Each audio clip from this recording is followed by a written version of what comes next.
I'm Dick Strawbridge, and with my wife Angel and our 2 children... Don't crash! We're nearly 5 years into our French adventure, restoring this once-abandoned chateau. That one! It's been a lot of hard work. Oh, that's heavy. But a lot of fun too. Families. Families. And all over France, there are other intrepid British families doing exactly the same. I'm just randomly drilling holes in the wall at the moment. Now, Angel and I are once again lending a hand to other expat chateau owners. That's working for me. I love it. We'll meet some new faces. And some old friends. And we'll reveal more about our own chateau life. You're Monsieur Dick! There'll be plenty of highs. Yay! And lows.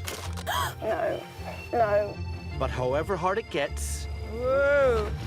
they're all battling to transform these abandoned buildings It's not the size of the wine press that matters, it's what you do with it. into extraordinary homes and businesses. Oh, this is wonderful.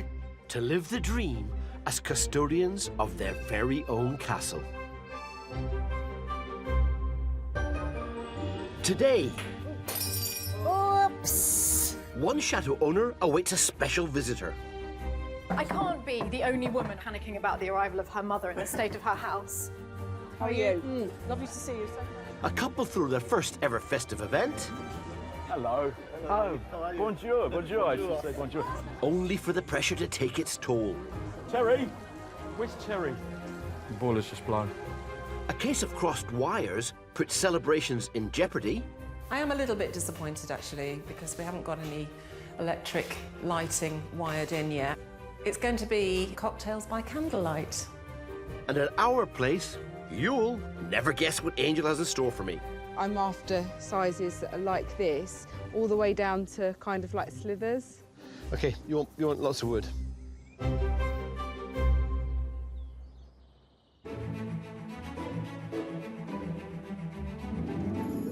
Across France, Brits like us are working throughout the year to run their places as homes and businesses. Each season throws up its own chateau-sized challenges. Take the impressive 16th century Château de la Londe. It has 18 bedrooms, a moat, a chapel, and is run for events and as a B&B by Brit Stephanie. The day I arrived here, I just knew that was it, because it's so peaceful. It's the middle of nowhere. Located in central France, Stephanie spent last summer transforming the old granary into an apartment for her mum, Isabel, Oh, Stephanie, it's beautiful. and restored the chateau's 19th century bread oven with the help of yours truly. Oh, yes! That's more than a pizza oven, you know. You can have whole joints of meat and everything. Oh, well, maybe Christmas. I wonder if I can do a turkey in there. Now Stephanie's preparing to end the year in style by throwing a Christmas to remember for friends, family, and the volunteers that help her run the chateau. Oops. Oh dear. Easier said than done. Christmas dinner this year it's got all the potential to be an epic nightmare because it's a 5-course meal for 17 people and it's complete chaos and I get overwhelmed when I think about it. One step at a time. As the focus for now is getting the decorations right in the entrance hall. Because it has a fireplace and our dining room doesn't, and it's a little bit bigger than the dining room, we've decided to use it for Christmas lunch. The idea is to make a sort of Narnia-like enchanted forest. Christmas elf has arrived. Yay. Amazing, amazing. Is that for this table? Yes. This is the centerpiece for the table, and there'll be white flowers stuck amongst it. The foliage and flowers have all been collected from the grounds. One of the benefits of having 60 acres on your doorstep. I'm putting so much effort into this because this is where we're having Christmas lunch, which is the main part of Christmas, I think, when we all sit down together and eat together. And so this should feel really magical. I'll second that. But there's another reason Stephanie wants it perfect. Mum Isabel is arriving tomorrow to spend Christmas with her. I think she's going to be surprised because I haven't told her about the enchanted forest idea. So she has no idea we're doing anything like this. It's a big surprise. So fingers crossed, she'll really like it.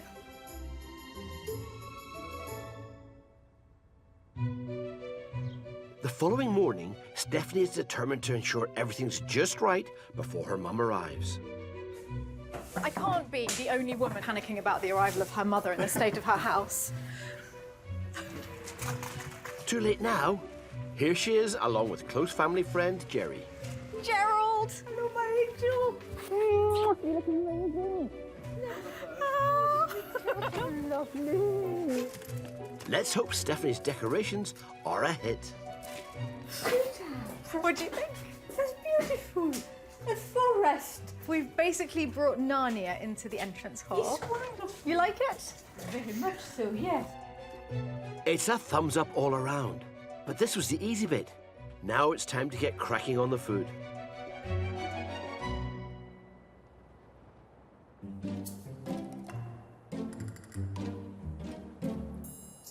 This is the charming 15th century Chateau, which South London couple Belinda and Lee bought for £378,000 4 years ago. If you'd asked me, did I ever think I would end up owning a chateau, I would say no. Lee used to talk about owning a chateau quite a lot, and I used to sort of half ignore it because I just thought it was his fantasy, basically.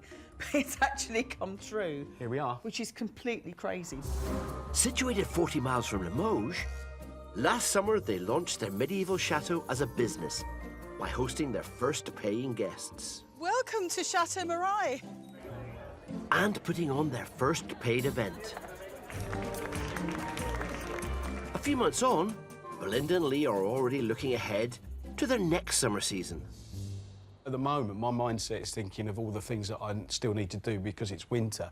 And I'm trying to get the place prepared so that when spring and the summer season comes back, I want all of that work to be done so it's in its perfect condition for guests. Before they get down to that, Belinda and Lee are getting into the festive spirit by hosting a Christmas event in their salon for a local cat charity. We're going to have live music, lovely live classical music. We're going to have a sing-along that everyone can join in. Delicious hot food, mulled wine, mince pies, and a raffle. That's my plan. Ahead of welcoming 30 guests tomorrow, they've bags of stuff to do. Here's what we're looking for. Some berries. Lee's first job is to create a garland to decorate the salon fireplace. Look at that one. Don't know if I can reach. I hate being short. You can't.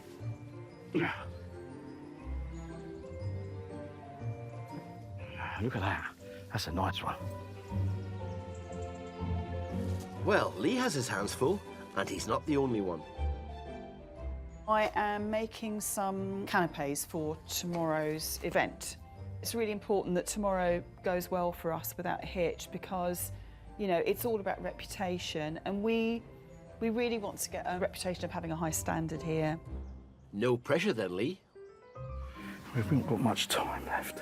I think it's nicer than going out and buying stuff to make it yourself because there is a sort of certain satisfaction that you can get from doing it. He's knocked up a frame from an old plank and some mesh.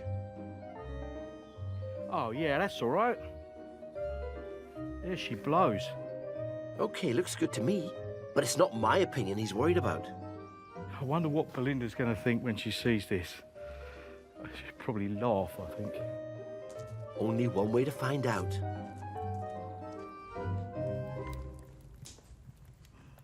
Belinda? Yes, Lee? Jump on the end of that, will you? Looking good. Right, when I say lift, lift it and then walk towards the window. Lift. That's it. Now, if you pass it up to me.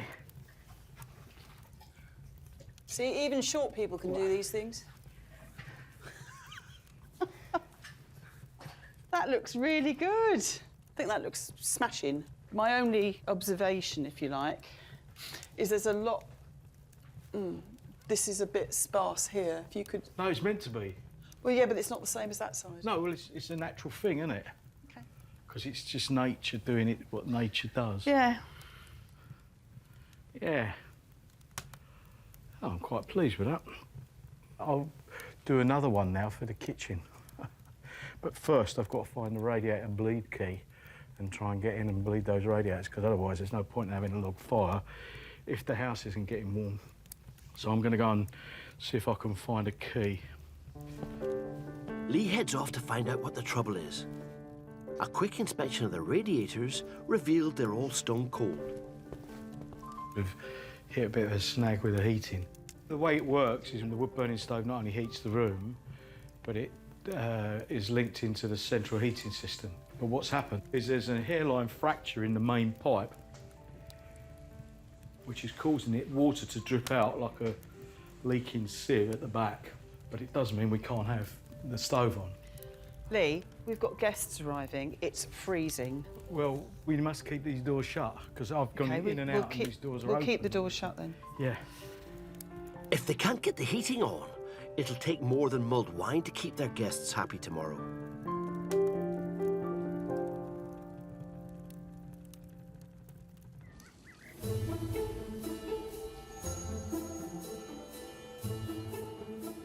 This is the elegant 19th century Chateau Touriez. Boasting 23 rooms and sitting in 4 acres of woodland, it's home to British couple Jane and Steve. When we first walked in the driveway, it was just wonderful, wasn't it? I think we both knew. I think we both instantly knew, you know, because it's just such a beautiful house.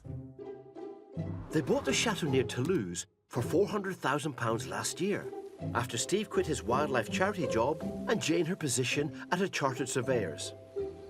They've spent the time since transforming the rundown first floor into 4 luxury B&B suites. Can't wait to show you. Wow. Amazing, wow. It looks so good. This winter, they're tackling the ground floor so they can be ready to welcome guests in the spring. But that's not the only thing on their plate. Daughters Rosie and Ella will soon arrive for the family's first Christmas at the chateau. We've got all the family coming, we've got a cocktail party. We're going to have to work our socks off, really, until then to get it absolutely perfect. I think the main thing is, isn't it, that we get the dining room and the hallway done. As much as we can. As much as we can. And whatever is left to be done, we can just cover it with baubles. I think you're going to be surprised how many baubles a chateau needs. The cocktail party is in 3 weeks. So Jane and Steve have roped in chateau helper Jean to lend a hand. I think it's probably a good idea to take these shelves out because they're very heavy. They start in the dining room.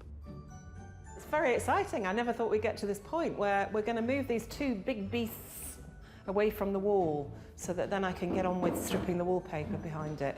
And we can start to decorate now, which is so exciting, I can't tell you.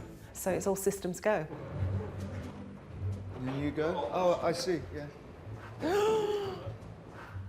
Right. See what I mean? Tell you what, if I hold it steady. Ready? See, that's perfect. Yes, perfect. Yeah. Yeah. Now. Okay. Yeah, this is fine. It's not moving at all, actually. That's fine. And I think if we can just quickly move that here, put it back here. to back, they'll stabilise each other. Oh, you're doing the whole thing. Good. Is that good? Yeah, I think so, yes. Okay. Look. Fabulous. So now I can crack on with this room. Armed with her trusty wallpaper stripper, Jane gets to work. Oh, that's satisfying. Look at that. Oh, it's a nice bit. Sometimes what happens is you find a really easy bit and then the next bit you do is really, really difficult. You know, there's still an awful lot to do. You said it, Jane. And that's before you can even think about the baubles.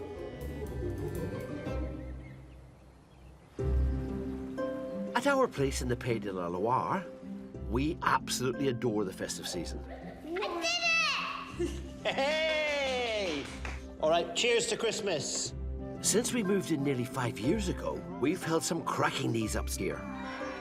But each year, Angel likes to do something a little bit different. On your play settings, the book is your Christmas cracker.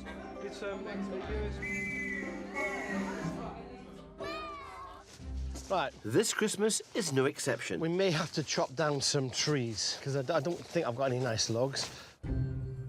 Angel's latest idea is to use logs to decorate the dining table.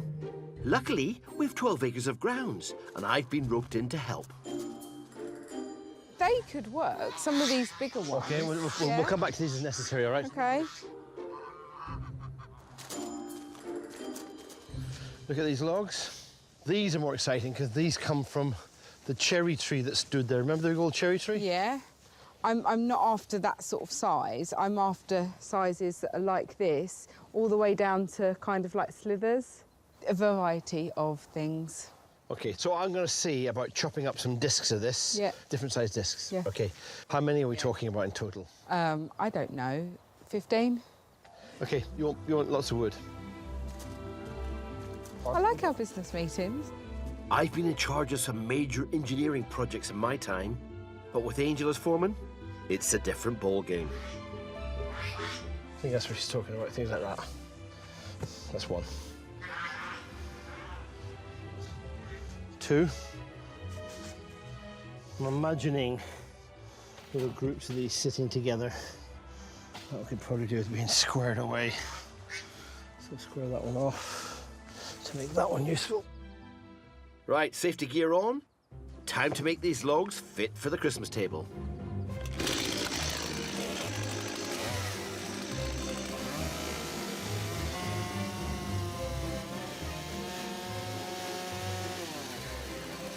Turning logs into toadstools and bits and pieces. It's not me. That's not me at all. Never mind the log sculptures. I've got to get on. The boss is waiting for her logs.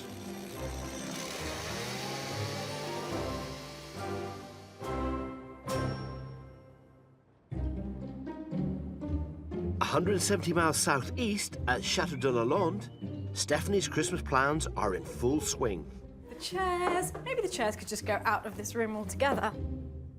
She's putting on a 5-course dinner for her family and Chateau volunteers tomorrow. And as if that wasn't enough, We've decided to experiment by doing the roast turkey in the bread oven. Also, we're hoping to cook a roast goose in the ancient range cooker in the kitchen, which hasn't been used for, well, 13 years. I'm feeling very excited about it. Because the thing is, it's Christmas. If it goes wrong, it doesn't matter as long as we just keep partying. I'm not so sure about that.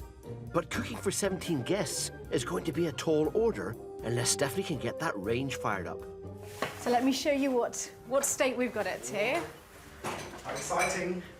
Exciting but quite scary considering it's Scary, yeah. it's Christmas Eve. It's Christmas Eve. So she's brought in mate Michael to see if he can get it going. Yeah, I think we can get it running. And you really think you can do the goose in this? I think we can do the goose in it. I think we can do it like loads of stuff in here. Like Okay, the we is worrying me. We? You. Okay. You're doing the goose in the this. pressure's on me. Right, I'll get on with it then. Yep. You go and do pretty things. I'm still doing the nameplates. So now it's a big job, isn't it, Jerry? Well, we've got a challenge on today. Mum Isabel and family friend Jerry have been handed the job of cooking the turkey. First, they have to light a fire in the bread oven. And we get some of that kindle in there as well. I must say, Jerry, this is not very thin wood, is it? Yeah, I'll go. I don't think it looks very promising, your fire. That's far too big. Trust me, I've done this before. Rome wasn't burnt in a day.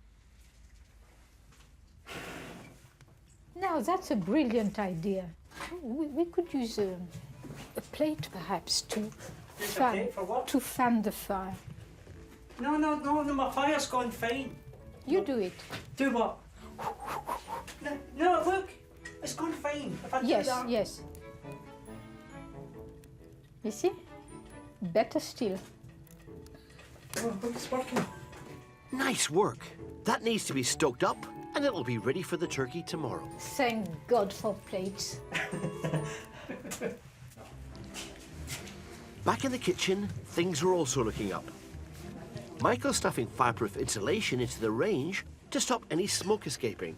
I mean, if this works you know, if this works, there's no reason why we can't cook a lot of stuff on it. Like, you know, we've got roast potatoes, we've got vegetables that we can cook on the hot plates at the top. We're going to be doing the real oven. Are you telling me that this is now a wall between the bread oven and the range cooker? Oh, definitely, yeah. The bread yeah. oven's going to win hands down. I know which one's going to be the best. The bread oven. I'm joining in with the electric oven.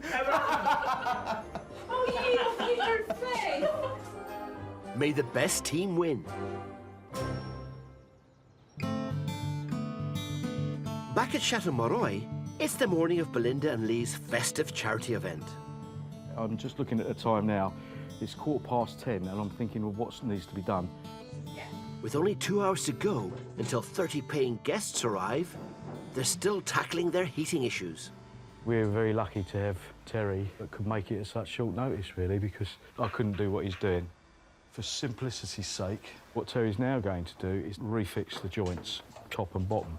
But in order to do that, he's got to drain the whole system down. So it's a little bit under pressure at the moment. In the kitchen, Belinda has also called in backup. How are you? Lovely to see you. So glad you're here. Her son Lawrence, his wife Heidi, and a battalion of their friends have arrived from the UK to lend a hand. If I just talk you through what's happening today, we're going to be giving them some canapes.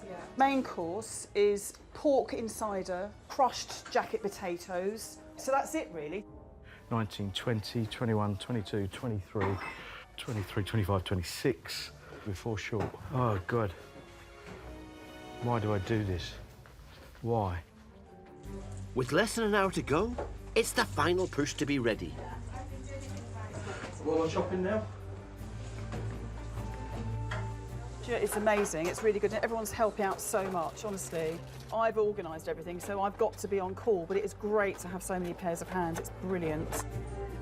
You're on call now. Your first guests are arriving. But suddenly, disaster. Terry? Where's Terry? The boiler's just blown.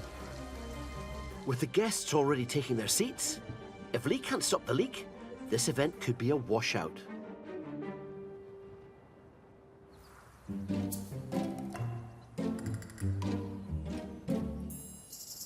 At Chateau Touriez, it's 2 days before Jane and Steve's Christmas cocktail party. You've missed a bit, Steve. Oh, I can see it, Yeah. They've managed to strip, repaper, and almost decorate the dining room. But the bad news is, their electrician hasn't had time to finish the wiring. So it's going to be cocktails by candlelight because we haven't got any electric lighting wired in yet. I am a little bit disappointed, actually. Chin up, Jane. I'm sure all this hard work will pay off in the end. The following morning, there's some festive cheer for Jane and Steve. 2 extra elves have arrived to help. Oh. Daughter Rosie and her boyfriend Tom. So much has been done since we were last here. Well, especially since you were last here anyway. Yeah, I was here probably 4 or 5 months ago and it was so dark before. And I think the last 2 weeks have been really, really stressful for them. I'm hoping that now we're here, they'll be able to relax for the first time in months. First job, the all-important Christmas tree. It needs to sort of open up a bit, doesn't it? I think it's great. Yeah, I'm thinking about more bushiness at the bottom. I think it's really nice, Mum. Now for the lights, but there is no power in the dining room. We'll use this one. It means running an extension lead from the kitchen. Is this the longest French extension cable, Mum? Rosie, use your Christmas elf magic. What's wrong with that one? It needs to stretch to over there. You can do it. Hooray! Yay! Oh, brilliant. Oh, that looks great. So I've got Rosie and Tom here today, and yeah, it's really exciting. They're home for Christmas. What I want to do is just get organised, get the furniture back, get it all cleaned up, get the Christmas decks up, and have it looking fantastic. And then we'll have guests arriving at 7 o'clock. It's looking good. With the tree done and their party guests arriving soon, it's all hands on decking the halls.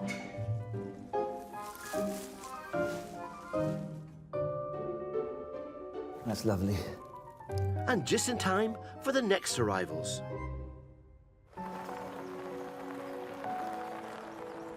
Hi, Simon. How do you, mate? Jane's other daughter, Ella, and her partner, Simon. So, welcome home, sweetie. Hey. Oh, wow. Oh, it's so Christmassy. Oh, oh, the trees, everything. Oh, it's so nice. Merry Christmas. Fun starts here. Oh. Ah, good to see you, mate. Are you excited for tonight? Yeah. Are you all ready? I am. I think we're getting there, actually. Yeah, we've done most things. All together. Merry Christmas, Merry Christmas. Oh, good hug, good hug. Better get your glad rags on. Your guests will be arriving shortly.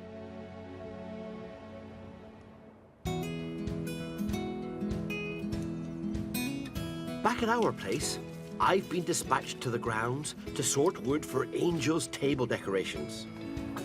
A lump of wood. I'm not the only one who's been put to work. Inside, Mrs. Strawbridge has the children on biscuit-making duty. Come and choose your rolling pin. That design looks rather familiar. Dicky boy. Ahoy, my mateys. Who knows what to do? To roll it. Okay. Put it down there. Press it down. Yeah, but we've got to roll it first. Yeah? That's it. There are definitely different ways of doing it. Woo! Okay, gentle. Gentle. That's it. Choose the one you want. Okay? Right, choose your moustache, you. Okay. I'm gonna be Come on. Children, I do not know if this moustache goes that way or that way.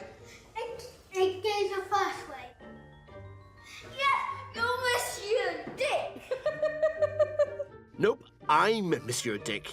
And outside, I'm finally finished. Spoiling her.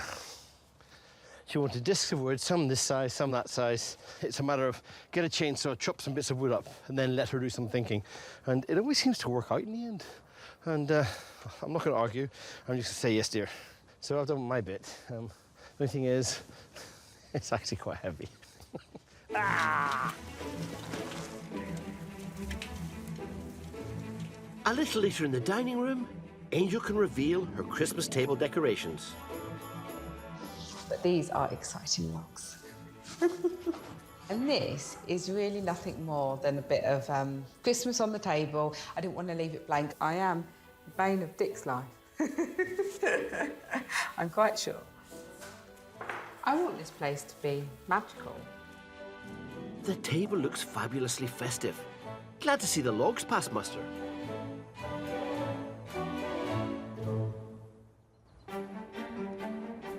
At Chateau, Belinda and Lee's festive preparations aren't going quite as smoothly. The boiler's just blown. Terry, I think we sprung a leak.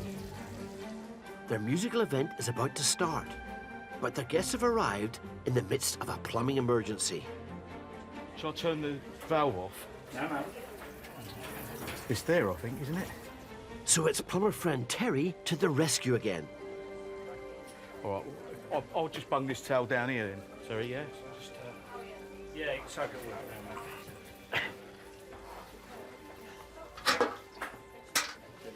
well, that was a close run thing. As the guests were arriving, the boiler sprouted water and it was pouring out the back. But we've managed to get it fixed, actually, as they're coming through the door. Crisis averted thanks to Terry, yeah. Hello, darling. How are you?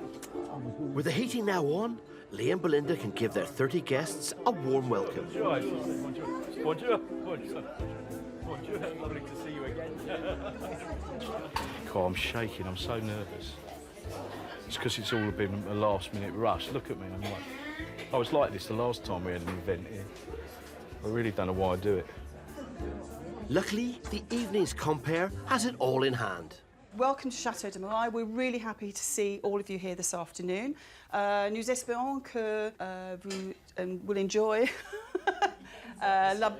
merci, la belle musique.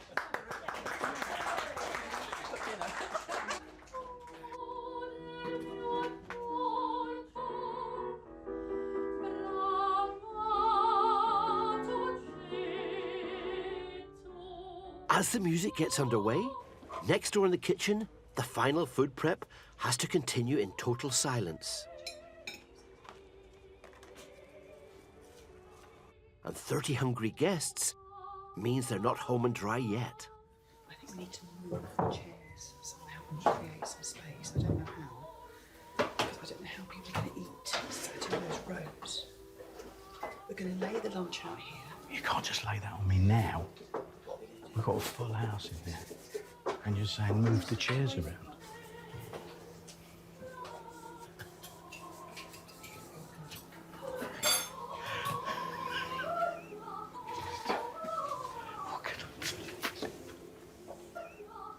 I'd beat a hasty retreat if I were you, Lee.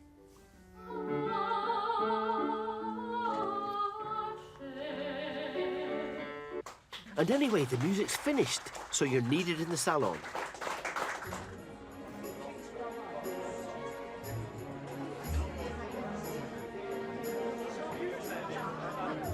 Anyone who would like some lunch, I hope you all do want lunch. It's a lovely lunch. Ray, it's ready. Oh, I find it very, very enjoyable. Really nice. Very, very pleasant. Very, very nice. The food was good. The music was super.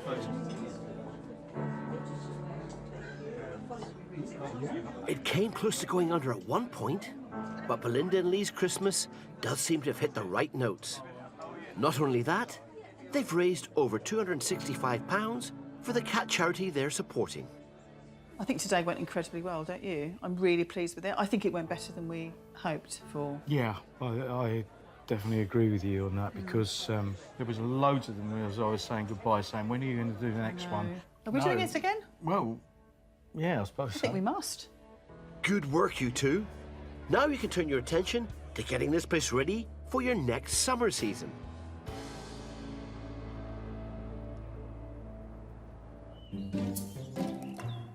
A 100 miles away. Right, let's get the last bits in then. Stephanie's Christmas dinner extravaganza is in less than 24 hours. You can't just stand back and admire that. I want to see that working. I want to see steam coming out of that kettle. The battle to get her two old ovens up and running is heating up. Jerry and the bread oven seem to have their noses in front. Yeah, the temperature is starting to go up a little bit. Oh, is it? Yeah, 1 degree. Jerry, it should show at least a little something. This is a top of the range thermometer. I think it is rubbish. No, this is top of the range. Inside, Michael's been topping up the kitchen range with coal for the past hour and thinks he's finally made a breakthrough. There is a fire. So I'm just going to put that back because it's going to fill the room with smoke otherwise. And it's actually starting to warm up. Can you feel the warmth? It's amazing. It's like feeling life come back into the house. Great going. And with both ovens fired up, Stephanie can afford to take a breather. Oh, yes. What is this? It's the last word. It's very dangerous. Cheers. Cheers. But not for long, as tonight she's hosting a Christmas Eve carol concert in the chapel for her Chateau volunteers and visiting family. And while Stephanie gets dressed, in the kitchen, preparations for the evening are in full swing. Why do you go? Stephanie ready, and before the singing starts, wants to make sure everything in the chapel is good to go. Oh, it's magical. I love it. I feel as though I've walked into a fairy tale. It's nice because a lot of the people that we're celebrating with tonight, they help out and they're really part of Chateau life. And we all have to take time to stop working and realize just how special life is here and how lucky we are to be here. So it's good to make it magical for them. The wait is over, and Stephanie's Christmas can at last begin. Merry Christmas. Merry Christmas. Welcome to Lalonde's 12 Days of Christmas and our first carol concert in the chapel. Okay, joy to the world. Joy to the world, the Lord is come. Let us I think any anxiety that I had about preparing everything, making the house beautiful and just having time to get things done has completely evaporated, and now I can just enjoy Christmas with the slight reservation of a completely burnt turkey that we're quite likely to be eating for Christmas lunch.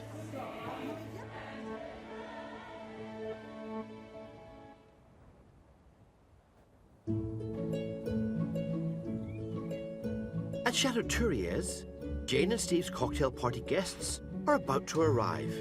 The dining room has been transformed into a Christmas cocktail bar by their daughters Ella and Rosie. And that's not all that's in store for Jane and Steve. We have got a special cake that they don't know about. And then we have got this amazing icing to go on the top. So they're going to come in and hopefully be really happy with what we've done. Be a nice surprise. Okay, we're coming in. Oh, wow, look at that. Wow. It's like a nightclub in here. Like a nightclub? It's not like a nightclub, it's like a very classy It's bar. like a cocktail bar. Classy cocktail bar. Oh, well done, It looks guys. amazing. It You've does. worked so hard. And the surprises for Jane and Steve don't end there. Oh my God! Oh my God! God, that's beautiful. That is really great. I am. I just don't know what to say. It looks amazing. I know everything's not finished, but that's going to sort of contribute to the magic of the evening in a way. Ready for some cocktails? And as the guests, friends they've made since they moved to France, begin to arrive, the party can get started.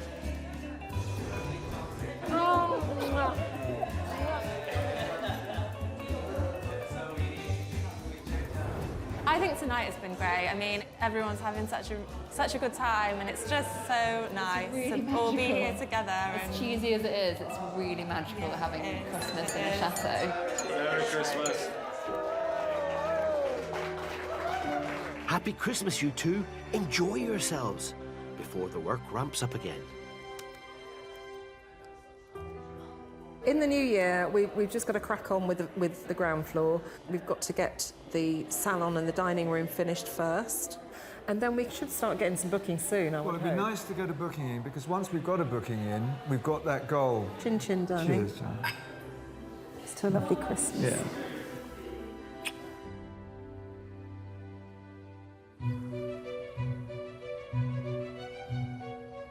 It's Christmas morning at Stephanie's. The goose and turkey are already in, and the festivities are just getting started.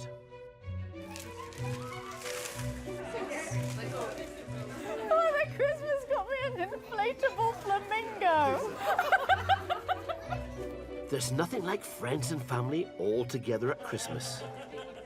Merry Christmas, everyone. Merry Christmas. But with a 5-course meal to prepare, Stephanie needs to get busy in the kitchen. Cheers. Cheers. We're hoping to eat in new time plan, 1.5 hours. We're supposed to be 3, I think it's going to be 3:30. Question is, how's your goose? Let's check the temperature of it. I'm quite nervous about this. Okay, here we go. So what's it supposed to be? 73.9. Sure, it's going up. Oh, well, you're basically there. It's basically I can't cooked believe it, and in this oven. with an hour and a half to And spare. it doesn't smell of smoke. No, there's no Smells smoke in of there now. delicious spices. Oh, yes. Just as shocked as you are. Well, that's good news, but what about the other bird? Wow, how is it this sunny on Christmas Day? 4 hours since the turkey went into the bread oven, it's the moment of truth. Yeah. Abracadabra. Oh, no! Jerry! I'll bring it out to the front. Oh, that's beautiful. I'm so impressed with the turkey. I'm completely flabbergasted. I thought we were going to have this black, shriveled turkey, or a raw turkey, but it's beautiful. It smells delicious. It's golden brown. I can't believe it came out of the bread oven. Excellent work all round, chaps. Now it's just a small matter of getting everything else ready on time. Tell me if the scallops come to a simmer. If they come to a simmer, I need to know about it. So it's all go. All hands on deck. Despite Stephanie's best efforts, she's running an hour behind schedule. Sorry I took time out. How is it going? It's not gone unnoticed by Mum Isabel. Time management. Oh, I would like you to take a management course. Oh, would you? Would you now? Finally, after a monumental effort, the food is ready to be served. This is it. The apron's coming off and the party's starting. I better pinch myself. It's true. We're eating Christmas dinner.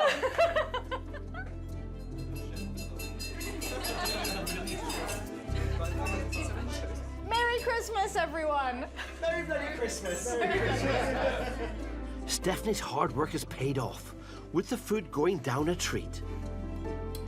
And both the goose and turkey look spectacular. I like all of the meats, but considering the fact that turkey is not usually a good meat and is really delicious tonight, I think that the team bread oven may have won. No, I'm rethinking. However. It's been brought to my attention that, in fact, the goose won in the range cooker. No. There was a tie. It was a tie. It was a tie. I think that's fair enough. It was my perfect Christmas, I think. Had people I love around me, amazing food. The carol concert was magical in the chapel. There's been everything at Lalande this year. I've absolutely loved every minute of it. I'm almost hysterical with tiredness now, but a really happy tiredness. Merry Christmas, Stephanie. Have a good rest, because you'll need all the energy you can muster for renovations in the new year. Next time, Jane and Steve continue the race to renovate their ground floor. We've got a bit of a problem here because every time people go in and out, they'll take some of the stones with them because they're very loose, you can see. And end up coming unstuck. There's an air bubble here, look. Oh, God. Stephanie takes tips on distressing mirrors from Angel. Steph, put a bit of welly in it. Elbow grease is my least favourite form of power. And as Lee attempts a DIY roof fix, The things I'm doing to save a few bob. his head for heights deserts him. Oh my God. Oh.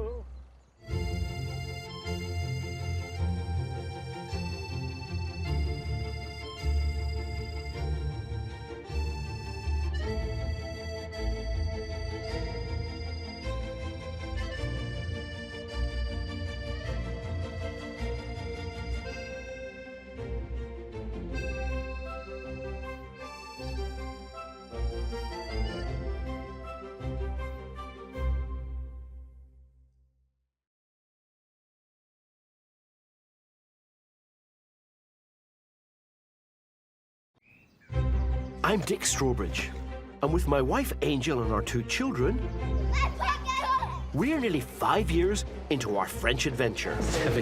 Restoring this once abandoned chateau. We have another capability at the chateau. It's brought plenty of challenges, but also some amazing rewards. I love you. And across France, there are dozens of other Brits who've bought their own chateaus. Now Angel and I are once again lending a hand to other expat chateau owners. Sometimes simplicity is the way forward. We'll meet some old friends. You don't need instructions, only when it goes wrong. And new faces. Ooh, look at that. There'll be plenty of ups. Oh. And downs. We can't ruin the wedding meal by eating outside in the rain. But no matter what, these plucky Brits will stop at nothing. No, Steve. No, Stephen. To ensure these once unloved buildings I think I've made a hole. become the homes of their dreams. That is amazing. Today, Oh, yay! So good. I'm so happy to be here. one chateau owner takes tips on distressing mirrors from Angel. Steph, put a bit of welly in it. Elbow grease is my least favourite form of power. And finds some time for reflection. That's looking great. As this couple race to renovate their ground floor, We've got a bit of a problem here because every time people go in and out, they'll take some of the stones with them because they're very loose, you can see. they end up coming unstuck. There's an air bubble here, look. Oh, God. And at one chateau, a DIY roof fix Oh my God. The things I'm doing to save a few bob. has this owner wishing he had a head for heights. Oh my God. Oh.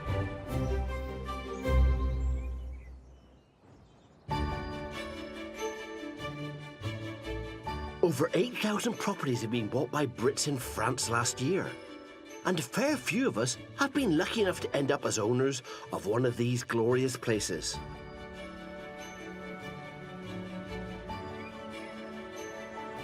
Take the magnificent 16th century Chateau de la Londe. It's run for events and as a B&B by British owner Stephanie. I think we started doing bed and breakfast here about 6 years ago. And it's just word of mouth. It's spread bit by bit, and now we're very busy, so it's fantastic. Located in rolling countryside in the heart of France, Stephanie bought the chateau 13 years ago. During the off-season, while there are fewer guests, she's planning to renovate her final B&B room. Bed and breakfast is our main source of income, so it's really idiotic of me not to have got that room ready before. If money comes in from the B&B room, that will give us the money to do the next phase, and then eventually the entire stable yard can be renovated into apartments and life will be perfect. Show me where this room is. Finally it's happening. She's on a tight budget, so has cajoled friend Michael into giving her a hand with renovations. So what do you reckon, a couple of hours of work? A couple of hours? Yeah, it always starts that way. 3 weeks later. Yeah. With the peak holiday season starting in just a few months, there's no time to waste. Right, this is the famous Chambre de la Tour. Yes, it is. Wow, what do you want done in here then? Quite a lot. I think it needs it. It's just not working. I have 2 panels of matching fabric from the wallpaper. They were the old curtains, and they faded a lot, but I still think it's incredible to have the matching fabric. So that's why I want to try and save this wallpaper. And I'm going to use this old fabric because it's not big enough to make into a curtain itself. I'm going to use the individual panels and line all of the new curtains. I'll edge them with this fabric. Problem is, I don't really like the finished look at the moment. I think it's making the room look really tall and thin. Yeah. I thought we could maybe fix that by putting a dado. What do you want to do below the dado? Well, I really wanted panelling, but I can't afford panelling. Have you ever seen where they used to paint panelling? Just paint it like on the wall, like a mural? So like trompe-l'oeil? Yeah, so it kind of looks 3D, but it's actually just painted on. What do you say, Trompe-l'oeil. Does it mean to deceive the eye? Yeah. Yeah, so it will kind of, from a distance, it will look like panelling. I love it. Yeah? So that's the ideas for the main room. Okay. But I'm stumped with the bathrooms. Bathrooms, I say, because the cupboard on either side of the alcove, I've turned one into a loo. Oh, wow. And the other one is a shower. It's a bit prison toilet. It does look a bit prison toilet. I think that we're going to have to think about this a little bit longer. We need to keep brainstorming. All right, I'm going to get on with the curtains. While they ponder the loo, Michael can crack on with fitting the dado rail.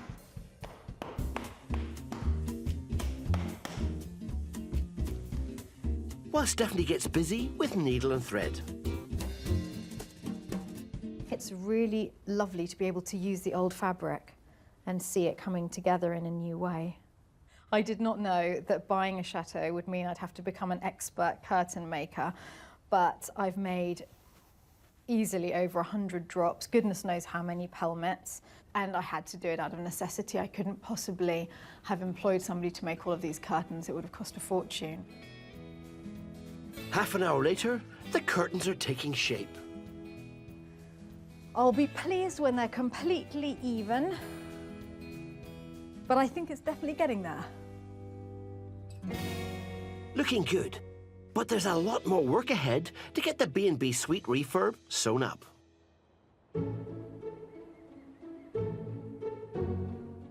This is 15th century Chateau, which South Londoners Belinda and Lee bought 4 years ago. My family thought I was crazy when I told them what we were going to do. I think they thought we were just having a bit of a game or a laugh or something. Lying 40 miles from Limoges, after years of renovation, they launched the Chateau as an events and holiday let business last summer. This was something I have worked out only very recently. I don't want to hear. But we have spent at least £150,000. I'm not listening. Euros, 150,000 Oh, I heard that. euros. I'm sorry you heard that. And it may be more than that on the work that we've done to date here at Chateau Marais.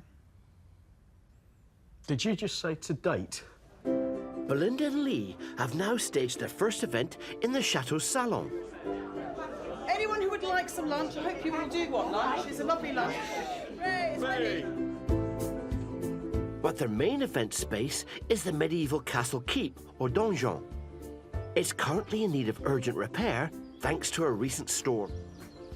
We've had a bit of a hole in the roof where some tiles have come loose, and I've been trying to get a roofer to come and fix it. But the quotes we've had have been exorbitantly high, so I decided to have a go myself. So I've hired Steve and his machine for the day, and I've gone and bought some tiles, and I'm just going to go up and have a go and see if I can fix it.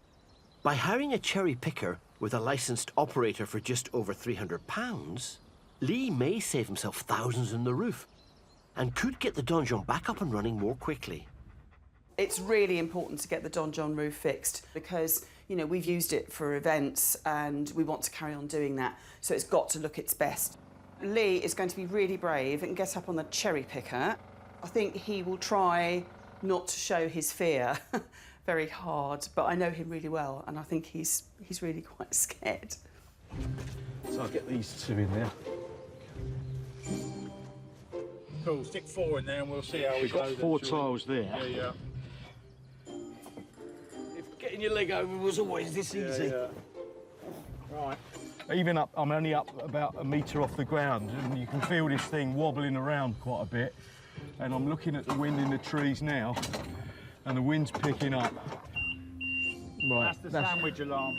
Someone's had too many sandwiches. So we've got to throw some ballast off here. Yeah. The cherry picker can carry a maximum of 200 kilograms, so something's got to go. Take those 2 off. We're obviously overloaded. Close to the limit, yeah. Middle-aged man. With only 2 tiles on board, that's not much of a payload. You'll be going up and down all day. I reckon you secretly like us, Lee. Oh my God. The things I'm doing to save a few bob. Oh God. Oh. Sorry, we're going down. Oh, it's a descending feeling. Oh my God. You just have to get used to it, or you'll never get that roof mended.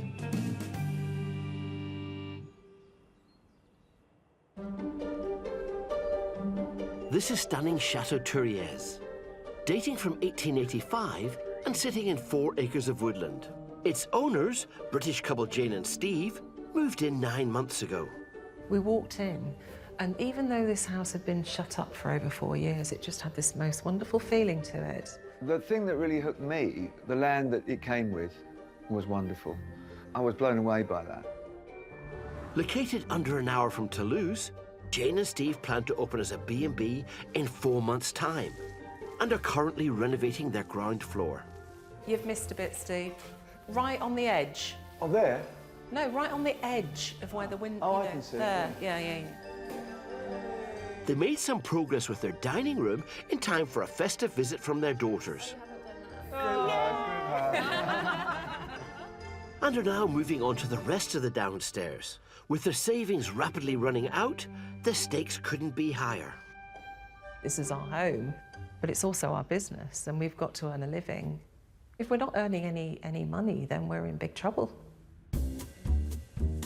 Steve and Jane have a huge task ahead of them to have the chateau ready in time. Today they're focusing on the salon, which will be their guests' main relaxing space.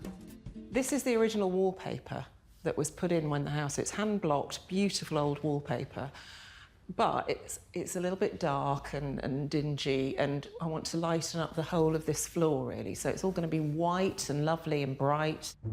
Rather than stripping and filling the walls, the plan is to cover the existing wallpaper with lining paper. It could save them valuable time and money, which is essential because they've a lot on their plate. Should we just have a quick look at this panelling then? Because, oh, it's completely rotten, isn't it? All this is fine. It's only this central bit. Look, all you're talking about is replacing that central, that bit, and that bit, and that bit. I know. A piece of wood goes in there, 4 screws. Loving your optimism, Steve, but it looks like a fairly big job to me. Luckily, mate Dave is here to lend a hand. First things first, get the old battens off the walls. What we don't want is to be pulling out huge lumps of plaster. But it's all a question of, rather slowly, then doesn't matter if it breaks like that.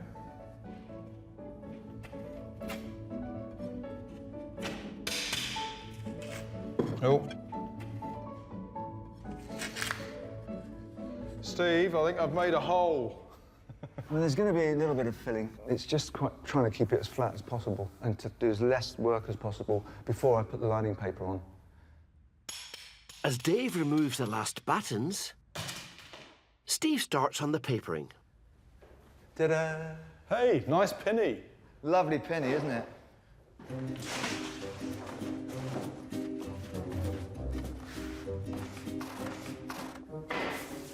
It's gone a bit watery. I'm just hoping it's going to be adhesive enough.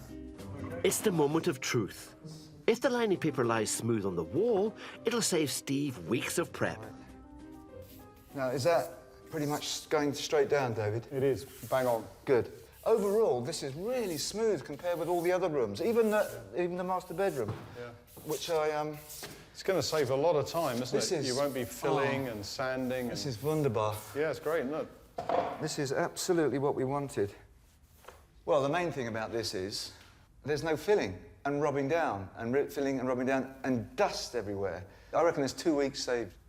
I think overall that was successful. Great. Good day's work. Yeah. Time for a beer? Yeah, beer time. OK, good stuff. Beer time. Excellent, but you'll need to get back onto it tomorrow.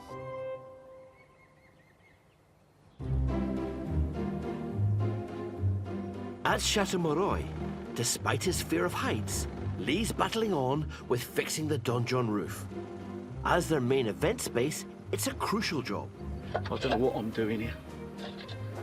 A storm has left a hole in the roof, so Lee needs to hang new tiles, all the while suspended 50 feet above the ground. That one's definitely hooked on there now. Yeah. Oh, no, it's not. Lee hates heights. Even doesn't like going up ladders. If it's just he and I on our own, I always have to be standing at the bottom of the ladder if he's going up, so... no, he really doesn't like them. Oh, Jesus, this is scary, Steve. This is hairy McClary, scary from the dairy. You took the words right out of my mouth, Lee. Steve, what does that look like? If that feels solid, I'd leave that as that. It is solid, yeah, it put the is. next one on. That's it. So I guess more tiles. More tiles, yeah. Yeah, that actually it looks a lot better. Yeah. I'm feeling happier that we're going down.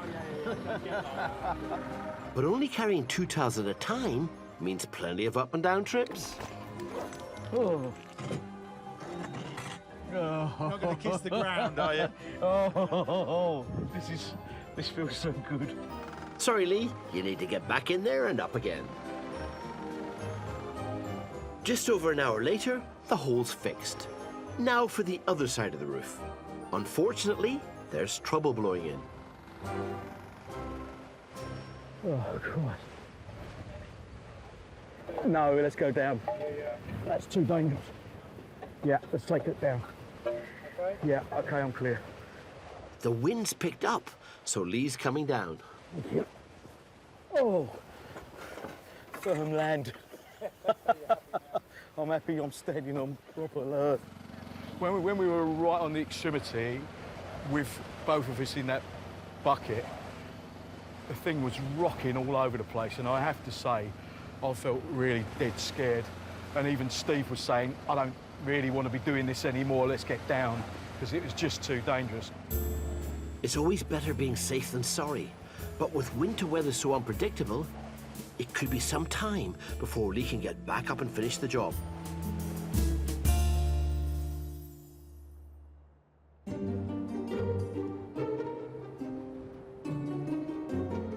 Back at Château de Lalande, work has continued apace in Stephanie's 5th and final B&B guest room. So how's it going in here?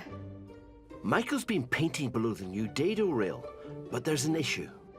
The finish is not very nice. What's happened is all the paper is started to bubble off of the walls, and where it's been patched up over the years, you can see all of the joins.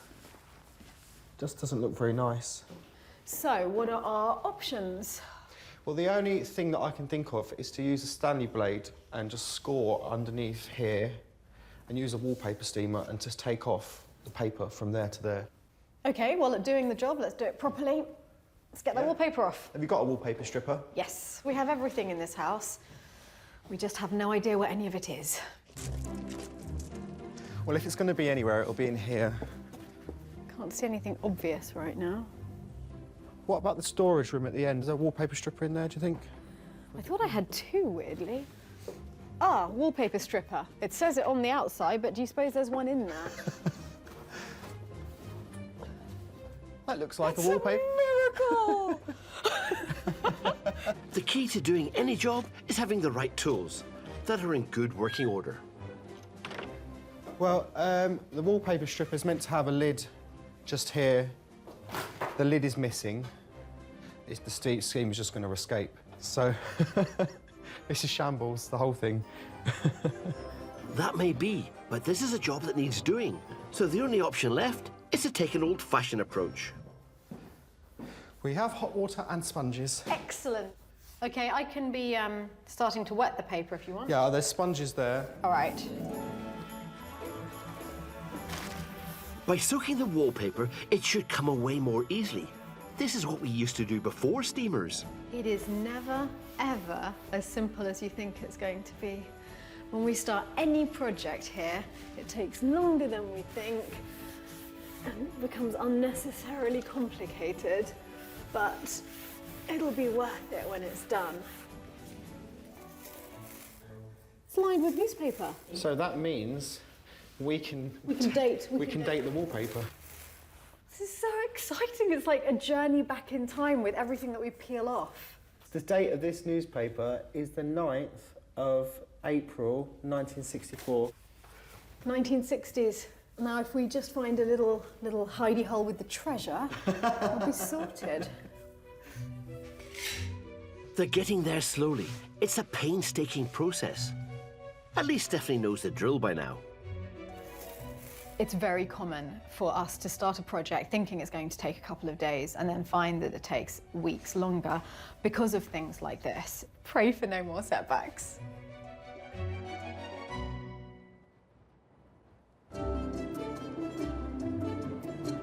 At Chateau Touriers, Jane and Steve are busy renovating the ground floor to open officially as a B&B in 4 months' time. This is wunderbar. Yeah, it's great, isn't it?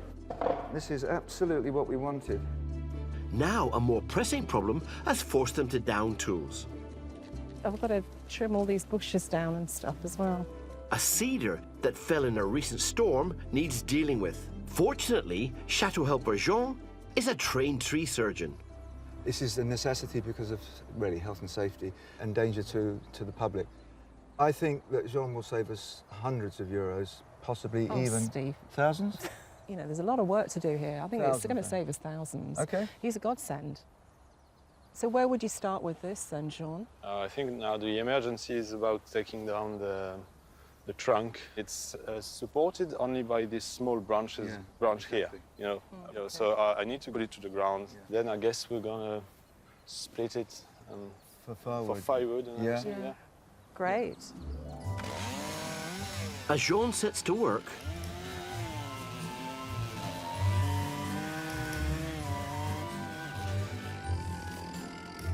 back in the chateau, Jane's turning her attention to the entrance hall's 130-year-old mosaic floor. We've got a bit of a problem here because every time people go in and out, they'll take some of the stones with them because they're very loose, you can see. So what I've done, I've cleaned this area up and I've hoovered out all the debris. And what I need to do is do a little patch test with some terracotta-coloured grout in there just to see if I can mend and set the areas that have been damaged. Here's hoping. Original features like this are key to a chateau's magic. So this floor is very special. When we first came to see the chateau, I absolutely fell in love with it. But it does need a little bit of TLC. And what I want to do is actually just do a little test, put some in there.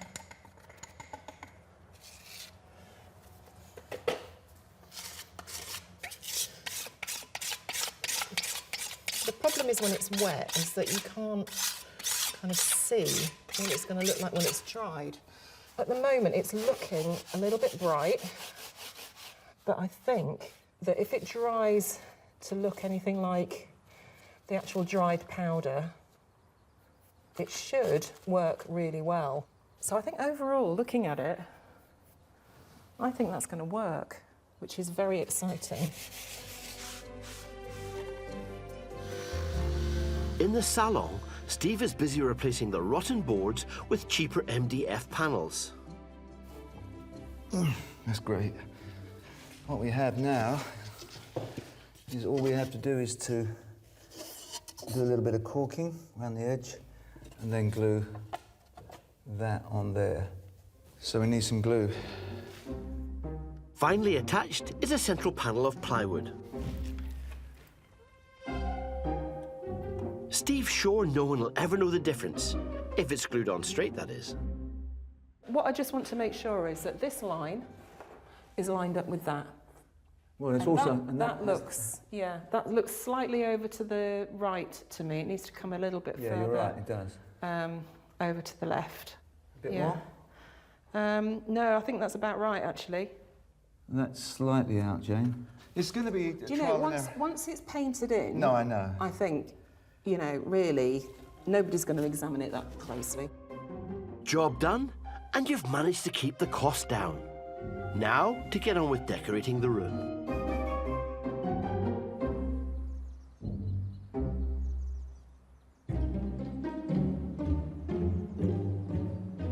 Back at Stephanie's, B&B season is coming up fast. Her curtains for the alcove in her 5th and final guest room are finished. This is a very unusual curtain job. Usually I'm hanging normally onto a curtain rail, and these don't need to open and close. They're going to be purely decorative. So they're going to be a fixed curtain. But I haven't done anything quite like this before, so I'm working it out as I go along. Stephanie's first job is to put up the 3 swags that'll make up the pelmet.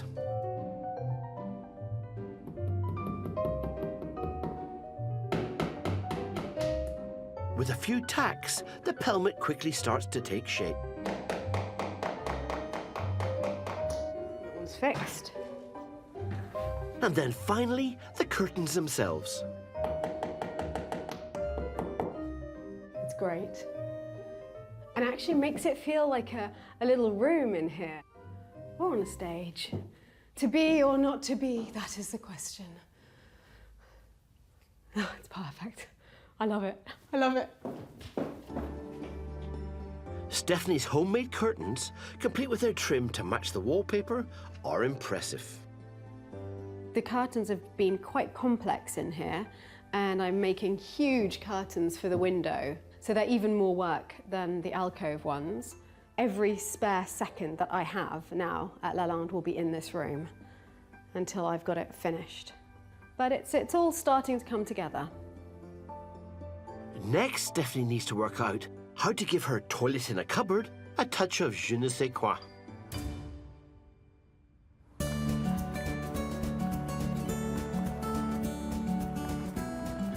This place is amazing.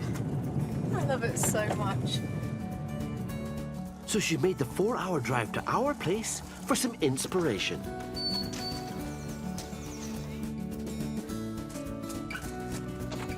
Oh, I'm going to come on the side, I don't want gonna knock it over. Come into the wall. It's good to be back. Oh, it's good to have you back. Do you want a cup of tea or coffee? I'd love some tea. Tea? Yeah, always.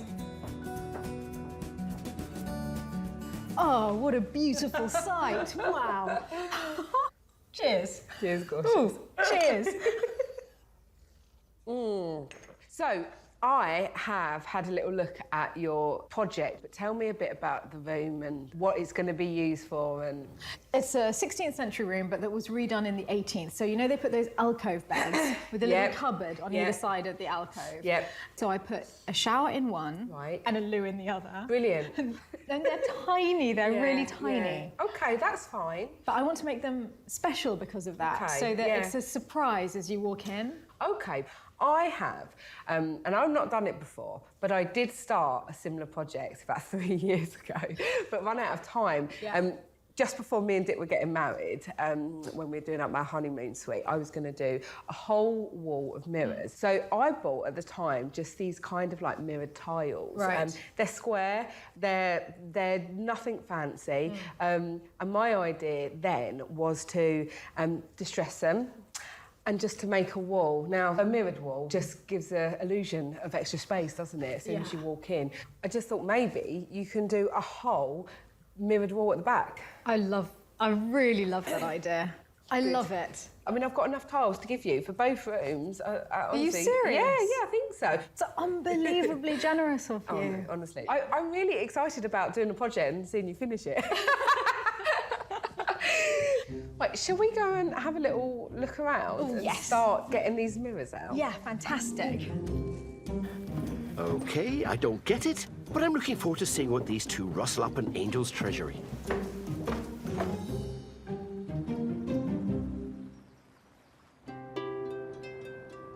Back at Belinda and Lee's, the weather has relented and the donjon roof is finally fixed, much to Lee's relief.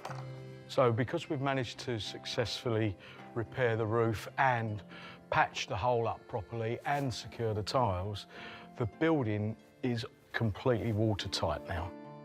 The roof may be sorted, but before they can start holding events in the donjon and bringing in income, work needs doing.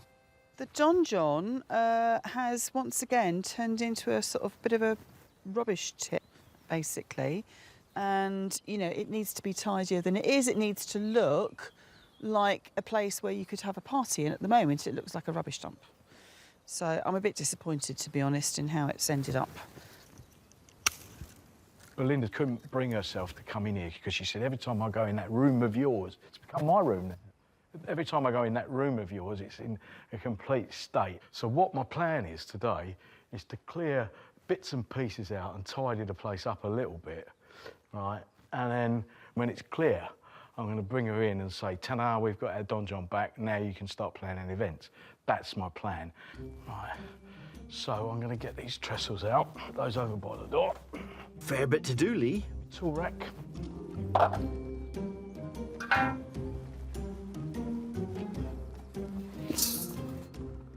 Oh, look at this stuff.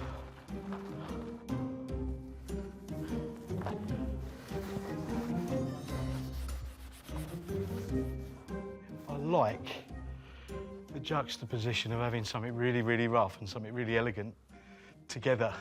Just a few last touches to woo Belinda. Bubbly, flowers, and last of all, a ribbon.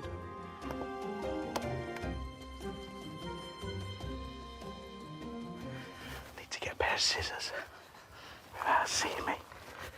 Right, it's all set. I've now tidied the donjon up, I've laid a table for two, and basically it's now ready to open again for the summer season, which is something Belinda's wanted for ages. So I'm just going to go and find her. Right, Ooh, so... there's a ribbon? Yes. What does that mean? It's under new management. Oh, yeah. Whose is that then? It's not my donjon anymore. It's returning back to you. Oh, and there's the scissors. thank you. You've got to cut the ribbon and go inside. I hereby reopen this donjon. Oops. Yeah, right. This is not very good. I haven't done this before. There we are. There you go. Now, we push this open. This is what I wanted you to see.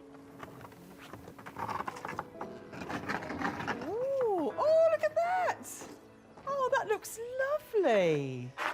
It's all been cleaned. Oh. Everything's been tidy. And it's ready to rock and roll. Ready for a party. Come and sit down and I'll pour you a drink. Oh, I say. Didn't expect this. Ready? I'll point it at the wall. There. Oh, thank you. This is what I've been doing while you've been over there. Not drinking? No. Dear me. To the success of the Don John. Cheers to the Don John. And to the next and event. It's rejuvenation. It's rejuvenation. Cheers. Good work, you two. You certainly earned that glass of fizz. Lovely. Oh, that's good. The Don John's looking great, looking much better than it was this morning. Well Are you done, pleased Lee. with I'm it, really yeah? pleased with it. I think you've done a great job. So you'll be able to walk in here and not feel bad anymore. No, about I mean, them. it looked terrible, didn't it? It really looked a mess. And I've got to say, you know, one of the things I'm really pleased about It's the fact you did it yourself. I did it myself, up on a cherry picker, doing the thing, and it saved us thousands, thousands.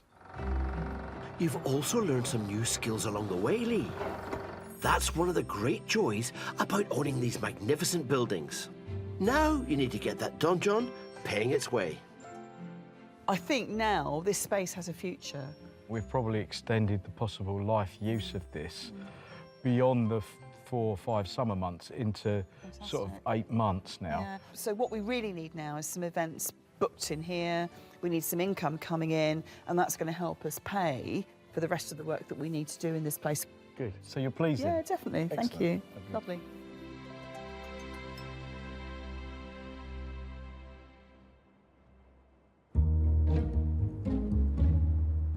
In southern France, it's now less than 2 months until Jane and Steve welcome the first guests of the season. They've been busy lining the walls and decorating throughout the ground floor, but the job isn't done yet. It's at that very exciting stage now. We've been working flat out to get all the decoration work done, and we've got 6 weeks till we actually open, so we've got to finish all the other rooms in that time. So we've really got our work cut out for us. Well, I went through the piggy bank the other day. I was thinking, Jane, Yeah. the piggy bank's getting to be a bit empty now. Really, you know, we've got to start making some money to live on. Otherwise, we're stuffed. Their next task, inspired by the chinoiserie screen Jane made for their oriental bedroom, is to create a panelled wallpaper mural in the salon. So what we've got 4 of these pieces of screen-printed mural that all line up together. Yeah. And you've pre-made these things that we can then paste the mural paper and then mount it onto those and mount it onto the wall. First, they need to lay the panels flat so they can figure out which roll goes where. It's a 2-man job, this, Steve. Can you Right. help, please? Give me that then. Oh. Couldn't you get... Bennett. Right. And that's the easy part. See, that's quite See, that says panel 4 on it. busy. So that's the last one. That'll be at the end. Should we put that? Because we know that that's panel 4. 4. Oh, that's good. Where does it say 4, Jane? Here. Okay. Yeah, that's the correct order. Now you can see it in all its grandeur. There's a major tree in the middle. So we've decided where this is going to go on here. So we need to paste this first. Pasting wallpaper like this is a high-stakes business. The paper's in the hundreds, and all the other materials are about 100. So it's all added up to quite a lot, really. Because they're quite rare, all this is really collectible, and it's quite difficult to get hold of these. And it's the main sitting room, so you've got to make a statement. So you've got to spend a bit of money. Doesn't like it, but you've got to spend a bit of money. So are you ready then? Yeah. Oh, God. Here we go. I'll do it like wallpaper. If it's too wet, it won't stick properly. Okay, so I've rolled it so that we can start at the bottom, and that is the edge where you can see where it's... If you get the straightness first. Well, the only way I can do that is by laying that down and seeing If it's out slightly, it'll go out. By the time it gets to the other end, it'll be out. I know. We'll have to do it quite quickly, I think. Is that going out? Is it going out, Jane? Yeah, it is. It's going out. It needs to move over here towards here, the door. Okay. Just lift the whole thing up. Well, this is another experiment. We've never done this before.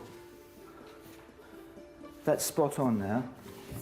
And that's spot on here. That's absolutely spot on now. The paper's finally on. Now there's another fly in the paste. There's an air bubble here, look. I can see one here. You're going to get it.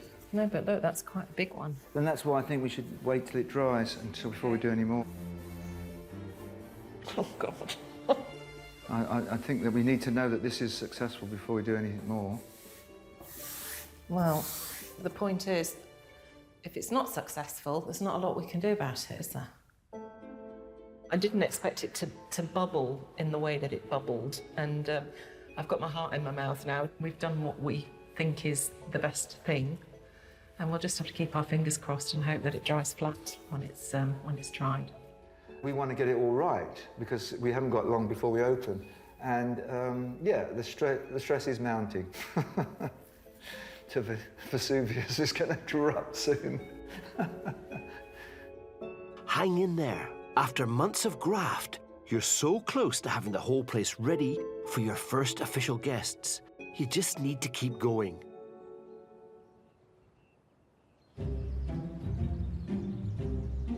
In the Pays de la Loire, Stephanie's come to our place for inspiration for the Bijou WC in her last guest suite. She's determined to make it unique, and that's where Angel comes in. Oh, have you been in here before? I saw it once last time. Oh, you did? Yeah. Angel has a cunning plan involving distressed mirrors. Ah, this is it. This is what? It's gorgeous. This is what I want to do. Wow. Do you like it? Love it. Okay, Love great, it. Great. We can do this with a bit of paint stripper and some bleach. So is quite an economic way to do it, isn't it? I would love to learn to do that so much. Right. All right, let's get busy. They're using mirrored tiles and stripping them with some pretty potent chemicals, so protection is a must. Right, so what we're going to do, I'm going to put oodles on, yeah. I'm going to put enough. Angel starts with paint stripper to remove the backing. Do you want to do one and I do one? There you go, babe. How thick does it need to be? Well, so not too thin and not too gloopy, because where it's, you know, these little bits that are a bit thicker, it will work a tiny little bit quicker. I'm going to just set my clock, 3 minutes. Great. 3 minutes later, and armed with wire wool, they can start the next step. Oh yeah, great. You see, so it started to come off. So you start. Come on, Steph, put a bit of welly in it. Elbow grease is my least favourite form of power. Keep holding it up and you can start to see. Okay. Oh yeah, starting to look nice. With the backing off, Angel can get to work with the bleach to remove the reflective silver layer. And it's only going to work on the areas, on these areas. Yeah. Okay, it's not going to work It on... won't do that, No, okay. it won't do that, so, okay. I've got to leave that for 5 minutes now. So 3, 5. Okay. And then... we'll 3 for the stripper, 5 for the bleach. Yeah. Okay. 5 minutes later, and they can wipe off the bleach and admire their handiwork. That's looking great. It's really eating its way at it. With a little time and a whole lot more elbow grease later, Angel and Stephanie have the beginnings of a pretty impressive mirrored wall. They can look great. They start to look amazing when you put them all together. They do. They do. And I think it's going to be right for your room. Yeah. Especially if you have something really beautiful that is reflecting into it. Thank you. Really, thank you. You're so welcome, Love it. darling. I love doing stuff with you, sweetheart, so it's always a lot of fun. Today's been amazing. I love seeing Angel, and she has such great ideas. And so now this tiny little space that I was stumped on, I've got vision for it, I know where I'm going. So I'm gonna go home and I'm gonna get distressing mirrors, I'm gonna finish that bedroom. It's gonna be done. Good luck, Stephanie. I can't wait to see the finished article. Bon courage! But you've still got an awful lot to do before that last suite welcomes its first guests. Next time. Give me a dimension for your water feature. I offer some engineering advice to Belinda and Lee. It'd probably be about 12 square metres. That is not small. Though things don't go exactly to plan. Oops. Oh, Belinda's going to go mad. Get rid of the evidence. Steve and Jane's friends answer the call for help. Can you put the knob on? On the staircase. And have a smashing time of it. Uh-oh. And as Stephanie also calls in the troops... I think it might need to go up a wee odd. Wee Dodd. It seems it was all well worth the effort. Oh, this is wonderful.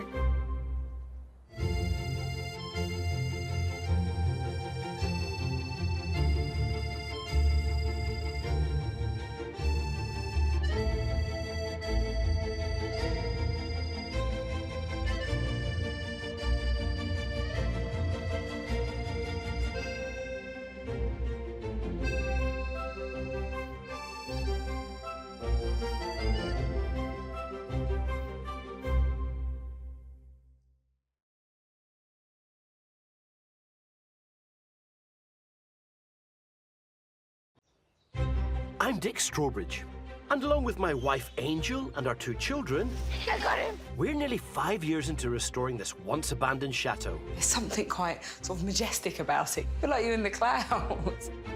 It's been demanding, yet truly fulfilling. It's made me feel a bit mushy and like a bit emotional. And with thousands of chateaux in France, we're not the only Brits buying into the French fairy tale. Oh my goodness, it's amazing. So Angel and I are once again helping our fellow expats. This is a big old build. As they embark on a brand new set of chateau adventures. It'll be a roller coaster ride. Well. No. But no matter what, I'm just going to try not to cry. These plucky Brits We're doing this with all the technological accomplishment of the ancient Egyptians. are determined to transform once unloved buildings into the most spectacular homes. That is amazing. And live the dream as custodians of their very own castles. Today, this owner enlists help with her final B&B suite. Not coming off at all. Nothing. That's been a long while in the making. We have to find another solution, or that room is not going to get done. I offer up some engineering advice. Right, give me a dimension for your water feature. It'd probably be about 12 square metres. That is not small. Although things don't go exactly to plan. Oops. Oh, Belinda's going to go mad. Get rid of the evidence. And a couple call in their friends to help speed up chateau renovations. It's going. Everyone breathe in. Yes. Got a cooker. And a smashing time is had by all. Uh-oh.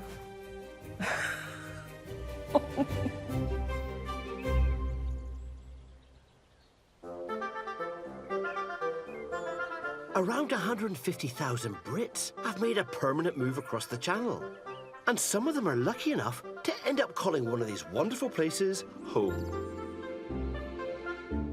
This is the charming 15th century Chateau Moreuil, which South London couple Belinda and Lee launched as a holiday let and events business last summer. As you come down the drive and you see this beautiful building, you think, I can't believe I own that. I own that and I live in it. Lying 40 miles from Limoges, the chateau includes a castle keep that acts as their main event space. Lee had to repair the roof because of storm damage. This is Harry McAlery, scary from the dairy. Now they're planning to create a new outdoor event space in a raised garden area behind the chateau. It was a former watchtower, we believe.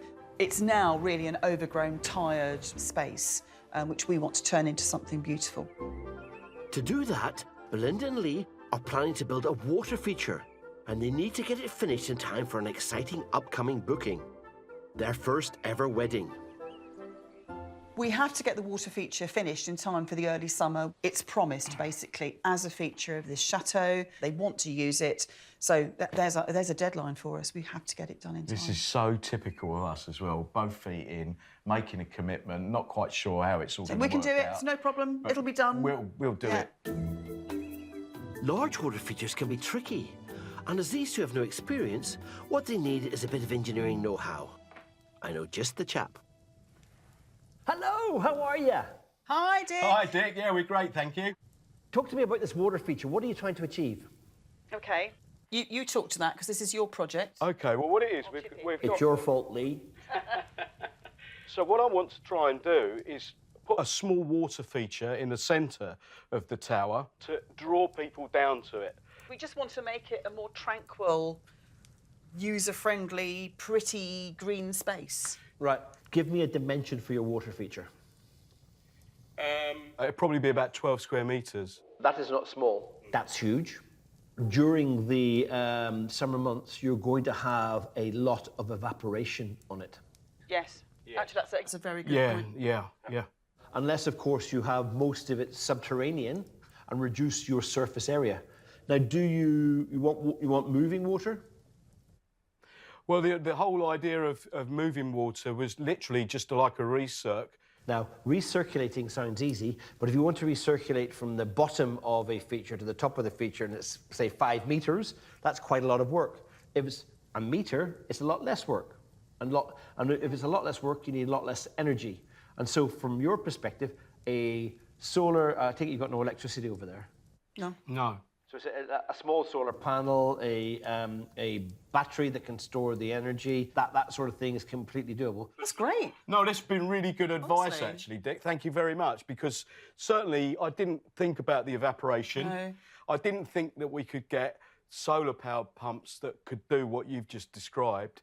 And the idea of putting the storage, more water storage in a smaller surface area, you may have actually saved us quite a lot of effort and a considerable amount of money. So thank you very much. Yeah, that's really good. OK, you two keep smiling.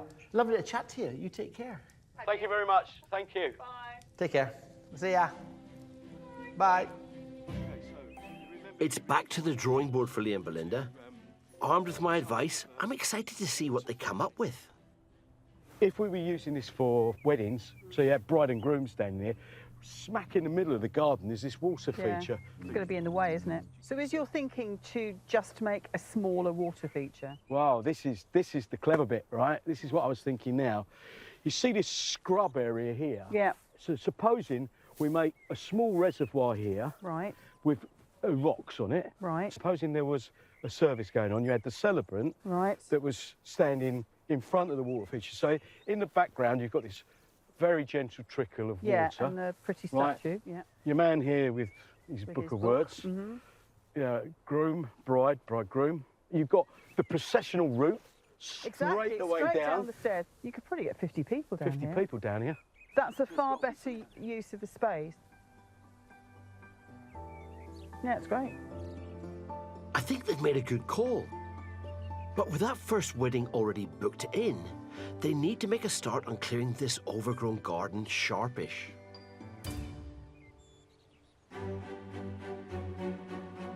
This is the beautiful 16th century Château de la Londe, boasting 60 acres of land, a moat, and even its own chapel. It's home to Britt Stephanie, who runs it as an event space and B&B. We started doing bed and breakfast here about 6 years ago, and now we're very busy, so it's fantastic, and we need more rooms. Located in the heart of the French countryside, Stephanie has started refurbishing her 5th and final guest room ahead of peak season. It's like a journey back in time with everything that we peel off. We want to be able to operate the B&B business at full capacity for the first time in 13 years. Very exciting. But more excitingly for me is to see a room that I've always liked very much, but that I've never quite been able to work out finally getting done. Oh, it's perfect. I love it. I love it. To add an ensuite, Stephanie's created a loo in what used to be a bedside cupboard. Innovative, but a bit of a squeeze. So my wife Angel gave Stephanie an idea. Distressed mirrored tiles to give the illusion of space. We can do this with a bit of paint stripper and some bleach. That's looking great. Angel has been really, really helpful. So we're going to have an experiment today and see if we can do them and if we can put them up in the room. With holiday season almost upon her, Stephanie's recruited Mum Isabel and close family friend Jerry to get the job done. You know, it's going to be a good day when the disposable gloves come out. As neither has done this before, it's down to Stephanie to show them the ropes. I'll try to explain the process to you. These are ones that I did with Angel. So first we remove the top layer, which is this plasticky backing. Okay. Then after that, we try to remove this silver layer. There, can you see? Oh, yeah, I the can see mirrored quite layer clearly. there. Do you see, Yes. Gerald? To get rid of the backing, it's on with the paint stripper. It's very gloopy and quite fun, and slightly silvery and pretty and sparkly. It seems a very quick process. Well, this is the beginning, Mummy. We haven't really done anything yet. Easy. Wait until we have to get the backing off with the scraper. Okay. See if you're still saying easy One thing then. at a time. Stephanie's friend Michael is painting on some trompe l'oeil panelling, an illusion that looks like real wood panelling. I've never ever done this kind of thing before. I've seen what it looks like, so I've got an idea, but how to do it, I've no idea. So I'm just going to have to make it up as I go along. I think if I get the shading right, the shadows and the highlights, you know, when you walk in, it will give that kind of impression that there is wood panelling. Whatever it looks like, it's going to be better than just a plain flat wall. It's like a trick of the eye. That's what it's trompe-l'oeil. That's what it means. It means to, like, trick the eye.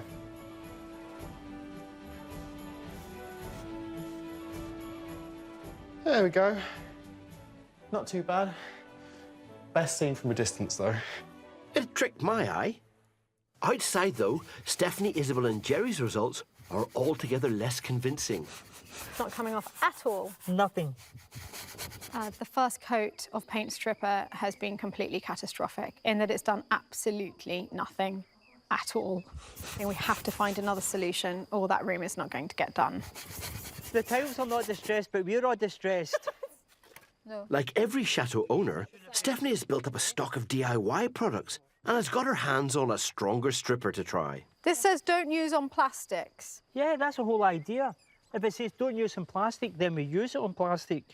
Put it on. We're going to have to. Don't use on plastic, put it on. Let's go. Do you want to just try on a couple to start? I can actually feel it bubbling. Oh, look at that, Stephanie. Is it bubbling? What? Look, already. I don't believe it! That is incredible. Yippee! We're saved, Mummy. Success at last. I love paint stripper. Oh, I've done 1, 2, 3, 4, and I'm into my 5th. I'm on my first and I'm bored. Anyone want a cup of tea? Don't put your feet up yet, Stephanie. There's still a long way to go.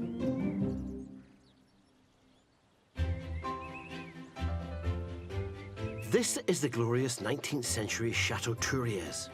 It's been home to Gloucestershire couple Jane and Steve since they quit their jobs in the UK last year. We're not working. We haven't got an income coming in, so... We're not working. Can I just interrupt there? We're not working. I beg to differ on that one. Well, we are working. We're probably working harder than we've ever worked in our lives, actually, but we're not getting paid for it, are we? No. Located near Toulouse in southern France, they've spent the winter renovating the chateau's ground floor to have its 3 rooms ready for the B&B in a month's time. Oh, it's a nice bit. The dining room, salon and hallway are now decorated. But with a raft of finishing touches still to do, Steve and Jane are counting the cost of the work. The money situation, I think things are going to be very tight, actually. But as long as we start earning something by, you know, the time when we open, then I think we'll be able to just about hang on. If it goes on any longer than that, then we're in trouble. To save cash, they've called in the cavalry for the weekend. can we just go through this list then of who's doing what? We've got all our friends and they've all come out to help us, and they've got a multitude of skills between them, so it's just perfect. Right, so weeding the terrace. I think you girls... we girls are on the weeding. Yeah, can do it. Leaf blowing? Yes. Is that you, Jonathan? Yeah, I think you said you were going to do that. Right, OK. Can you put the knob on? On the staircase? Yeah, that'd be great. To reward their friends' hard work, Jane's planning a special meal. The only problem is they don't have an oven yet. We've got a new cooker arriving later, but it weighs a ton, and there's absolutely no way that we could just lift it in on our own. No. We're just going to really maximise their muscle power. Yeah. There are just 2 days to get everything done, and Jane and Steve now have a mission of their own. Right, I think I have everything I need now. The salon will be the guests' main relaxing space, and there's one finishing touch left to do. So when we first came into this room, it was cloth over battening, and underneath that, we think, is the original wallpaper. And it was so nice, we thought we could just keep a little bit of it and frame it, just, you know, as an original part of the house. And this was the only area that we thought was suitable, but it did have a little bit of damage. So what I've done is, with the Stanley knife, I've just cut a little bit of paper, which I'm going to glue, and then put it on there and hoping that it'll disguise it. Great idea. Framing wallpaper is right up Angel Street. Well, this is my theory here, is if that goes like that, I don't think anyone's going to see that as going to be... Well, I think they are. Are they? Yeah, because you can see that bit. It's cut off. Jane, no, I don't think... That's all right there, like that. Right. That's perfect. Well, you put it on. I'll spray this glue on, okay. and you... Let me just spray the glue on, and you stick it on. Okay. Yeah. Okay. That's all yours. Oh, it's a bit wet. It'll be all right. Yeah, when it's dry, it'll be fine. Oh. Hang on. I'll just shoot my fingers. Yeah, I would. That goes on It's there. fine, Jane. No one's going to see that. Perfect. Parfait. I mean, if you're standing back, no one's going to just go right up to it. If you look at the whole thing now, and you didn't know that that was damaged, you wouldn't know. Yeah, actually, when that's dried, I think that'll be fine. Good. That's okay. fine. All right, good. Right, now the difficult bit. If you just hold that corner. I can hold it. And then... Yeah, you need to go up a little bit more. Up and over to you, and then down. Now down. That's it, it's on. That's perfect. Parfait. So, actually, I need to get... Oh! Yeah. Is it on? Yeah. Is it? I think it's really nice. Yeah, good. I love it, actually. Good. OK. Now the job finished. It's great to save original features to remind people what the chateau was like. That's one job down, but the heat's still on. Their new oven, which they bought second-hand from some expats, has arrived. Well, right on cue, because we're just debating the best way to bring it in, and Steve thinks... Where do you actually want it? Well, I In the think kitchen, if I obviously. show you, we want to take it through the front door because of double doors, through the dining room through double doors, and then that tricky bit will be then getting it into the kitchen without taking any walls down or door frames off. If we've measured it wrong, We're stuffed. yes. Yeah.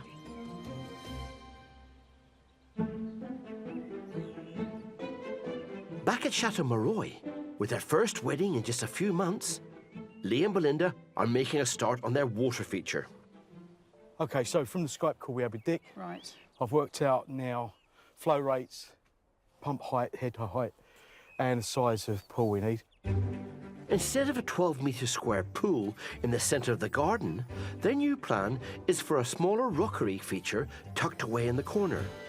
That means less evaporation, less maintenance, and more space for that upcoming wedding ceremony. Is that where you want it? Yeah, I think so.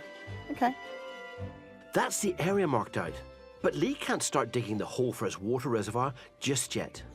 Well, what we're going to do now, I'm going to start ground clearing. Right. You're not going to clear these plants today, are you? Yeah, it's all coming out. No, because those are going to go into bags. We're looking after this. Yeah, well, we need some black so bags. don't dig them out now. They're going to be relocated. They're not being destroyed. Can't you do some other stuff first? No, this has got to be cleared. If we're going to do this today, let's get some black bags and then get these out. I'll go and get some bags. Saving everything is really important to me. It's on an emotional level, I think, for me, totally. So just to see that little plant down there with its tiny little green shoots and the idea of Lee digging it up is just heartbreaking. Better look away, Belinda. Oops. Oh, Belinda's going to go mad. Get rid of the evidence. Oh, I broke all the roots off of that one. Couldn't be helped. I'm trying to save them. Best try not to do it again. Oh, it's dead, look. You better watch out, Lee. Here's some bags. Just careful to get as much root as you can, really. Oh, they've come out with good root. Oh, gosh, look, that's good. Look at the root ball on that. See what you can do. Gonna get that in. Oh, dear. And that'll keep, the plastic will keep it nice and... nice and moist. Moist, so it won't So if you move those to one dry side... out. OK. What about that you pulled out the corner? Where did you put that? That was dead. It wasn't? It was dead. Oh. No, it was dead. What about that? That's dead. How do you know? It's got green on it. It's got green shoots coming out of it. Well, then it's That still is there. not dead. Well, it's still there then, isn't it? Please. I've not done anything. I've loosened it. Lee, change the subject and move on. I think what I'm going to try and do is start digging some of this out, because the rest of that can be cut easily. OK. So, did you want to help, did you say? I could put the first Spade in the ground. like the Queen, Oh, the Queen. when You could she be the plants Queen. a tree. Go on then. The first spade in the ground for our new water feature. Oh dear, hold on. Oh, actually, that's not bad, is it? Oh! I know, it's soft. But chuck it over there. Where? Over the back. That's where it's all got to go. Oh, yeah, I can leave. I'm going to go and have a cup of tea. Can you just carry on? Let me know when it's all done, will you? Do you want to do some? Yeah, go on, I'll have a go. I've never, in all the years I've known and married you, I've never seen you put a spade in the ground. An hour or so later, despite the odd stubborn stone, that is solid.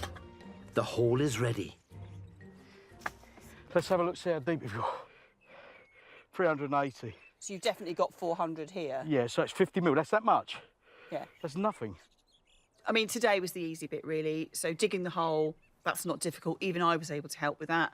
I think the next bit, which is going to be actually making the water feature and making it work, that's going to be a lot more challenging. And the idea of it working and actually water coming out of that pump is fantastic. Good job, you two, but the next step is a tricky bit. 210 miles north, Stephanie, Jerry and Isabel are distressing mirror tiles for the ensuite loo in the final B&B room. I am not having a good time. It's jolly hard work. Bad news then, I'm afraid, Isabel. You're only halfway there. Next up is the bleach. It's supposed to eat through the silver layer. Oh, it's doing that. Is it? I think so. We've got the bleach on. The mirrors are definitely distressed. I've got some scrapey marks on the front of your mirror. Mine's the worst of all. Scraping all over mine. I reckon Angel would be impressed. Let's hope Michael's painted wood panel effect is going just as smoothly. It's going really well. Stayed up late last night and got most of it done. I'm just at the stage now. I'm just putting a few of the shadows in. Oh, wow. Look at this. Oh, Michael, you're a genius. Oh, thank you very much. Just hope you like it. Thank you. I love it. I You like love it. I really love it. You're so clever. Thank you very much. Cracking job, Michael. Stephanie's been busy in the guest suite too. There's now trellis on the walls of the ensuite loo. I'm trying to make it look a bit garden-y. And then here, we're going to have the distressed mirror tiles that we did. And I found a really pretty cut-out MDF panel, which we painted in the same colour as the trellising, to go in front so that you just get the reflection of the mirror without, for men, having to just stare at themselves whilst they're using the loo. I'm never without my measuring tape. All they need to do now is measure up. So let's do this. I try to ban anyone from using a spirit level in this house because people just naturally go to a spirit level to put paintings or anything up. And then I come in and it looks as though the painting's completely crooked because nothing else is straight. No wall is straight. The floors are like this. The ceilings are like that. So we can only do things by eye here. Otherwise it looks weird. Mummy's going to be so impressed with us, Jerry. We're going to get major brownie points for this. No, Stephanie, I'm going to need you to come in and pass them to me. Because I'm going to have to stand in the loo. Sure. There you go. Oh, excellent. Okay, ready with the last one. Wonderful. This is the moment. Well, this is the easy part. It's amazing how it changes the space so quickly, a mirror. Yeah, I'm pleased with that. Yeah, it looks good. Looks really good. And you stay there and I'm going to put that up again, Stephanie, and you tell me what you think. Okay. Okay. I think I've got to come down. Come down, yeah. That's great. That's really pretty. Okay, so that's fixed. I can go and eat. So you're leaving me here now? A woman after my own heart. Just make sure you're back here after dessert to get this room finished.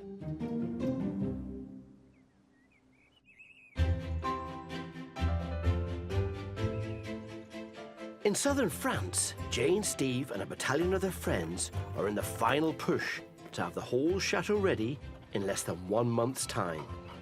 Isn't it beautiful? The most pressing job is to get the new oven into the kitchen. Otherwise, there'll be no thank you dinner. This cooker is huge, so we definitely need all hands on deck for this beast. But just getting this thing off the trailer is a challenge in itself. Well, what we don't want to do is lift it by the handle here. Okay. Yep. Let's go in. Let's go. Watch out for those freshly decorated walls, chaps. Let's go, let's go, let's go. Everyone breathe in. Yes. I'm here. Got a cooker. That's great. It's gone through the door. That's the main thing. Down gently.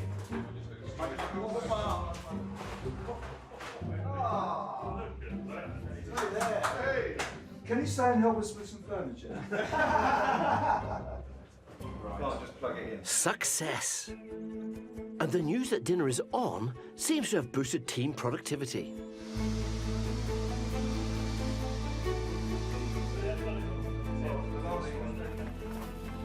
However, there's plenty on Steve and Jane's plate in the dining room before they can all sit down to eat tonight. Right, so you're going to put that other curtain pole up? Yep. And then we'll get the curtains up? Yep. Okay. Okay. What we're doing is we're going to hang these curtains up and see whether the curtains look okay with that great big piece of furniture, because we'll then have to make a decision on whether we move that piece of furniture whilst we've got all the guys here. Before Steve can put up the curtain pole, he needs to remove an old bracket. Simple enough.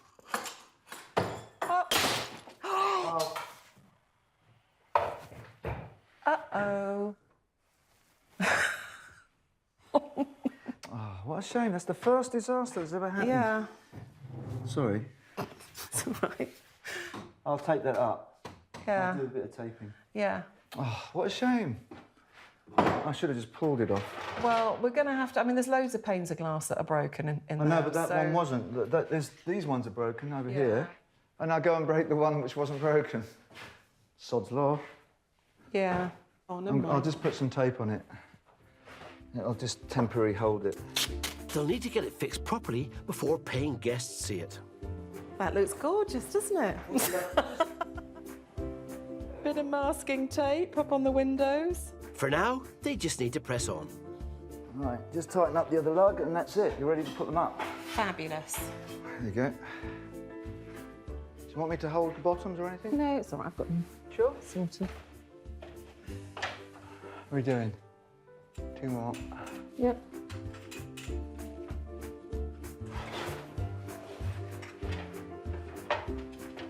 I'll lift it up and you can move the ladders away. Just, that's it. Moment of truth, Janie. I'll let you deal with that.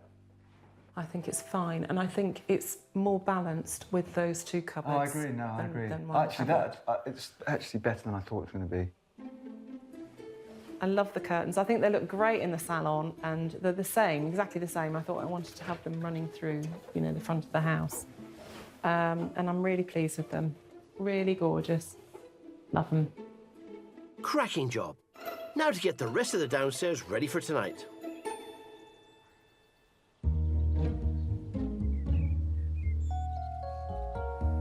At Belinda and Lee's, with their first ever wedding on the horizon, they're cracking on with the water feature. So we're actually going to get the water flowing through it today? Today we're going to have the water flowing. With the reservoir in, Lee's bought a solar-powered pump for £109. I just hope he's got his sums right. All we want from the water feature is really a simple trickle of water. I can't say. If you look at it now, it looks like we've just tipped a load of rocks in the corner and put a hose pipe on it. This reinforced bar here, which is just laid on at the moment. I've got some rebar there that I want to put on to take the weight of the rocks, but we can't do that until the water's in and the pump's working. OK. How are you going to get the water down here? Yeah, that's a bit of a problem. We're going to have to get a hose and fill buckets and just chuck buckets of water in there, I reckon. OK. Mind you, it's not that big. It won't take that much, will it? No.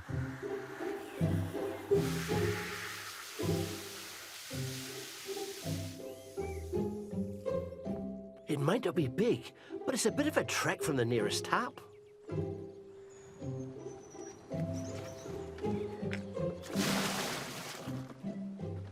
It's going to take forever doing it like this.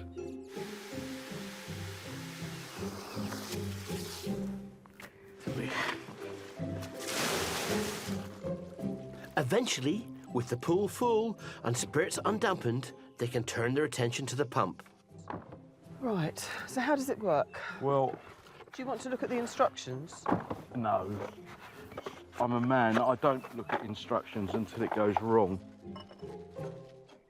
Lee, it's freezing. Why have you just taken all your clothes off? Because I don't want to get my sleeves wet. I've got to stick my arm in that forward. There we go. We immerse the pump in the water, push it down firm onto the sucker pad so it stays where it is. And now, it's the switch on moment. All he needs to do now is connect the pump to the solar panel and... Oh, my goodness me! It's working! Oh, that's amazing! There, it does work. That's so simple, isn't it? It's simple. That's brilliant. No, this is actually genius. I'm really happy with this. Now, using rocks from the Chateau grounds, they can start building.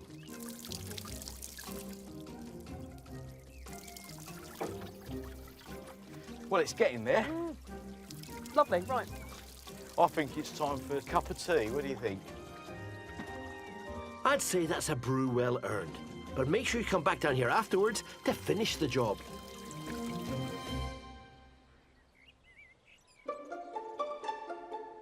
Back at Château de la Londe, with Mum Isabel out, Stephanie and Jerry are busy getting the last B&B suite ready ahead of peak season. Gerald, that nail is too long. No, you try and put that up there and tell me what you think. How's it looking? It's fine, actually. Is it okay? Yeah, it's okay. That's amazing, isn't it? I think it might need to go up a wee dod. Wee dod. Try it up a bit. A wee dod up. It's feeling really good to get this room done.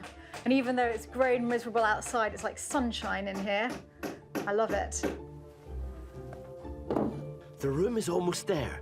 Just one important finishing touch left. Every room in the house needs a painting by my father. Yep. Right. No, don't you want to go up? I can reach, I think. Or can I? Yes, I can. Bit more, yeah. You on? Yeah. Fantastic, darling. I think that looks good. I think that's about the right level in the door. It has an emotional attachment for me, this room, because it's the first room I stayed in at the Chateau. But now when I'm finishing it, Now that Daddy's painting is up, it feels like home. Yes. With Isabel due to return, Stephanie and Jerry take stock. I love it, Gerald. It's superb. When Mummy comes, do you think she's going to be pleased with what you've achieved? I think she'll love this room, especially now Daddy's painting is up. If Mummy's happy, we'll be happy. If Mummy's happy, that'll be a miracle. With a bit of help, Stephanie's fifth and final guest room is ready. No longer the dated 1960s feel, but instead a grand and stylish chateau boudoir, complete with trompe l'oeil wood panelling effect. The bijou loo is now a trellis gem, with the angel-inspired distressed mirrors adding space and depth. Oh, this is wonderful. The light. Oh, it's like a golden egg. It's a golden egg. Yes, it's wonderful. Oh, that is exquisite. You like it? Oh, absolutely. It's beautiful, sweetheart. Wow. Daddy's painting's up. Yes. Oh, that's lovely. Now, I wouldn't have thought of this, but it is delightful. Oh, I love it. I really love it. Well done. Oh, well done. This is absolutely lovely, and it's such a relief because this is the last one to prepare. All the other 4 are more or less done, but this one really needed a lot of care and attention, and it's done. Just done. We're good to go on renting this now. I absolutely love it, and I think this is now my favourite room. 13 years after buying this place, Stephanie finally has her 5 B&B suites finished. Now she can look ahead to her first full capacity holiday season and more income for all the other projects she wants to do.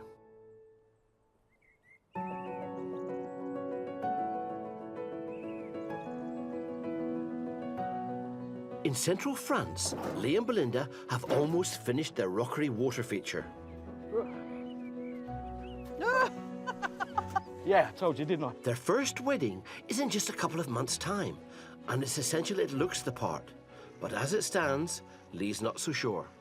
What I've done so far is I've relocated all the rocks from up on the pile up there and brought them down. I've just literally, in no particular order, apart from the big ones at the back and those pieces of wood, all this lot at the front has literally just been dumped there and not arranged. So basically, I think what we should do is try and find, stones with these sort of rather softer edges and just make those flat to the ground to make it look like it's emerged rather than being plonked. Like this, sort of rather more feathered at the bottom. Yeah.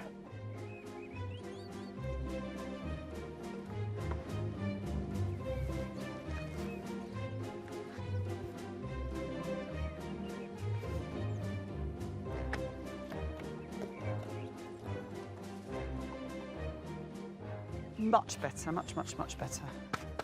Well, it looks much done. Better. That looks much softer Lee, at that the is front. so much better. Yeah. The edges are softened. It's the size of that feature is now much more in proportion to the rest of this garden. So, no, I'm pleased with this. I would say, I do think the rockery does need a bit of a frou-frou. Get a deep enough hole down there. By using materials from their own grounds, Belinda and Lee have created a unique water feature for next to nothing. Now to see it in action. Should we do the grand switch on? Oh, yeah, go on then. I can't wait. Ready? Yep. 3, 2, 1. I can hear something. Oh, look, there it is. Yeah. Oh, that's lovely. The simple things in life, isn't it? I know, Flicking a water out of a please. spout. This is really important to us because in about 10 weeks' time, we've got our first wedding here and we really want this garden to be ready for them.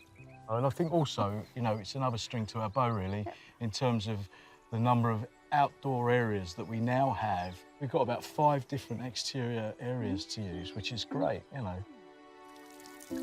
It's exactly what they wanted. But the work ahead for their first chateau wedding has only just begun.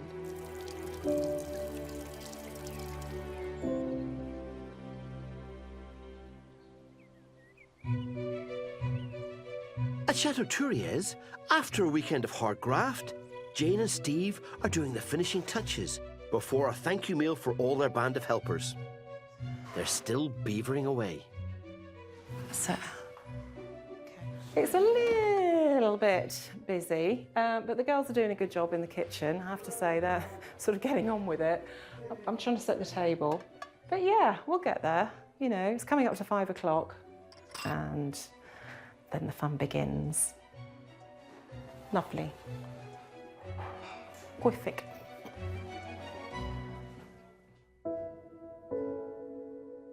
Over the past 4 months, Jane and Steve have moved mountains to transform the chateau's ground floor.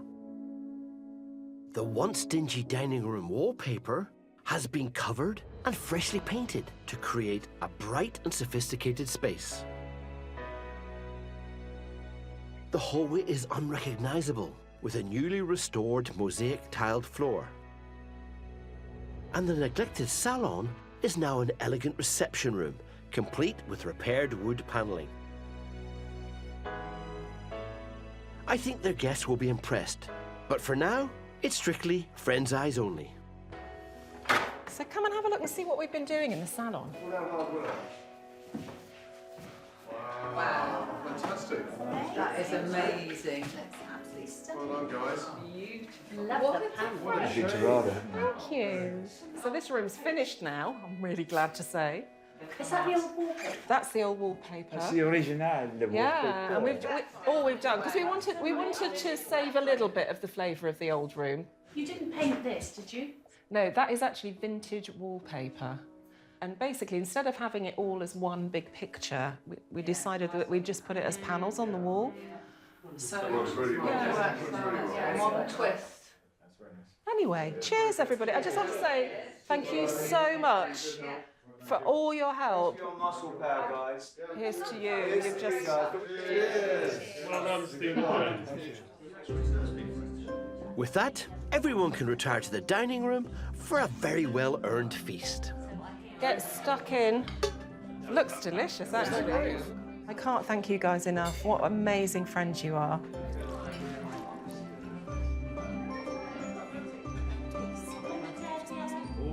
We've had a great weekend. 4 couples have come over. We've done a lot of work. And we've ended it with a wonderful meal and lots of fun and friends and wine. When you walk in, there's real warmth to the place and a real, friendliness. Yeah, I love it. Just loved it. It's been great. Tired after a long few days. We're hoping we might get a free holiday after this. After all the hard work, this might be the way to get to. I think these working holidays could catch on. I think so. It's been fun. Can I just propose a toast to Jane and Steve? Thank you so much for letting us come and help you, and we love it, and we hope everything goes well. Oh, thank you so much. Thanks. To renovate the ground floor in the time they've had, even with a bit of help, is a fantastic achievement. I can't believe we were in this situation. No, I know. If you think back, the state of the place when we moved in. It was terrible. And where we are now, and the fact that we can see the finish line. It's I think actually that's a pretty good turning feat, into a beautiful house, I have to say it, because, we've never lived in anything like this before. It's much more grander than I thought it would be, actually. It's a chateau. It's a chateau, yeah. Yep, it's a chateau. But you're not at the finish line yet. Now you have to get your business up and running.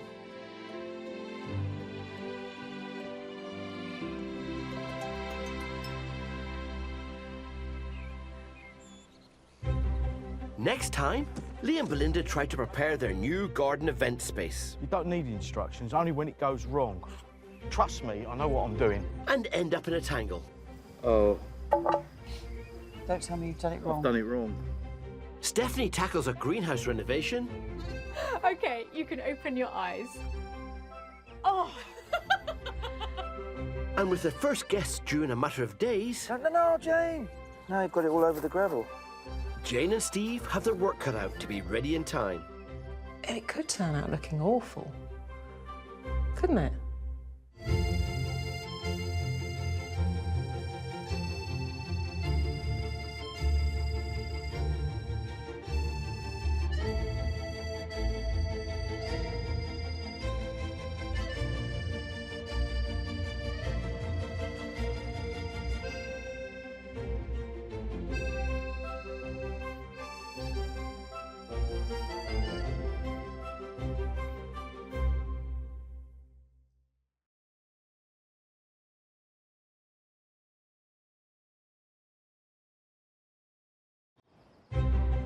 I'm Dick Strawbridge, and with my wife Angel and our 2 children...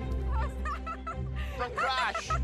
We're nearly 5 years into our French adventure, restoring this once-abandoned chateau. That one! It's been a lot of hard work. Oh, that's heavy. But a lot of fun too. Families. Families. And all over France, there are other intrepid British families doing exactly the same. I'm just randomly drilling holes in the wall at the moment. Now, Angel and I are once again lending a hand to other expat chateau owners. That's working for me. Love it. We'll meet some new faces and some old friends. And we'll reveal more about our own chateau life. You're Monsieur Dick! There'll be plenty of highs. Yay! And lows. No. But however hard it gets, Whoa. they're all battling to transform these abandoned buildings It's not the size of the wine press that matters, it's what you do with it. into extraordinary homes and businesses. Oh, this is wonderful. To live the dream as custodians of their very own castle. Today, one couple tried to prepare their new garden event space. You don't need instructions, only when it goes wrong. Trust me, I know what I'm doing. And end up in a tangle. Oh. Don't tell me you've done it wrong. I've done it wrong. At our place, it's best foot forward. Apparently, that is not a pretty boot jack. As Angel sets me to work.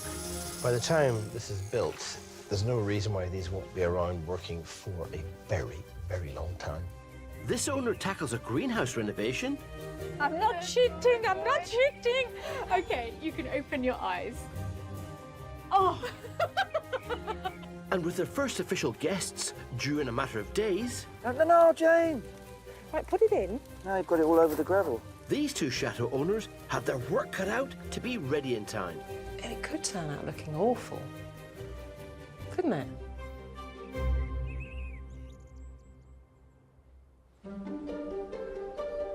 Of all the properties sold across France to international buyers last year, around a third of them were bought by us Brits.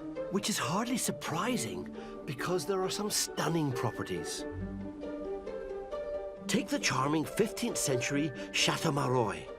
Originally a medieval fortress, it's now been home to South Londoners Belinda and Lee for 4 years.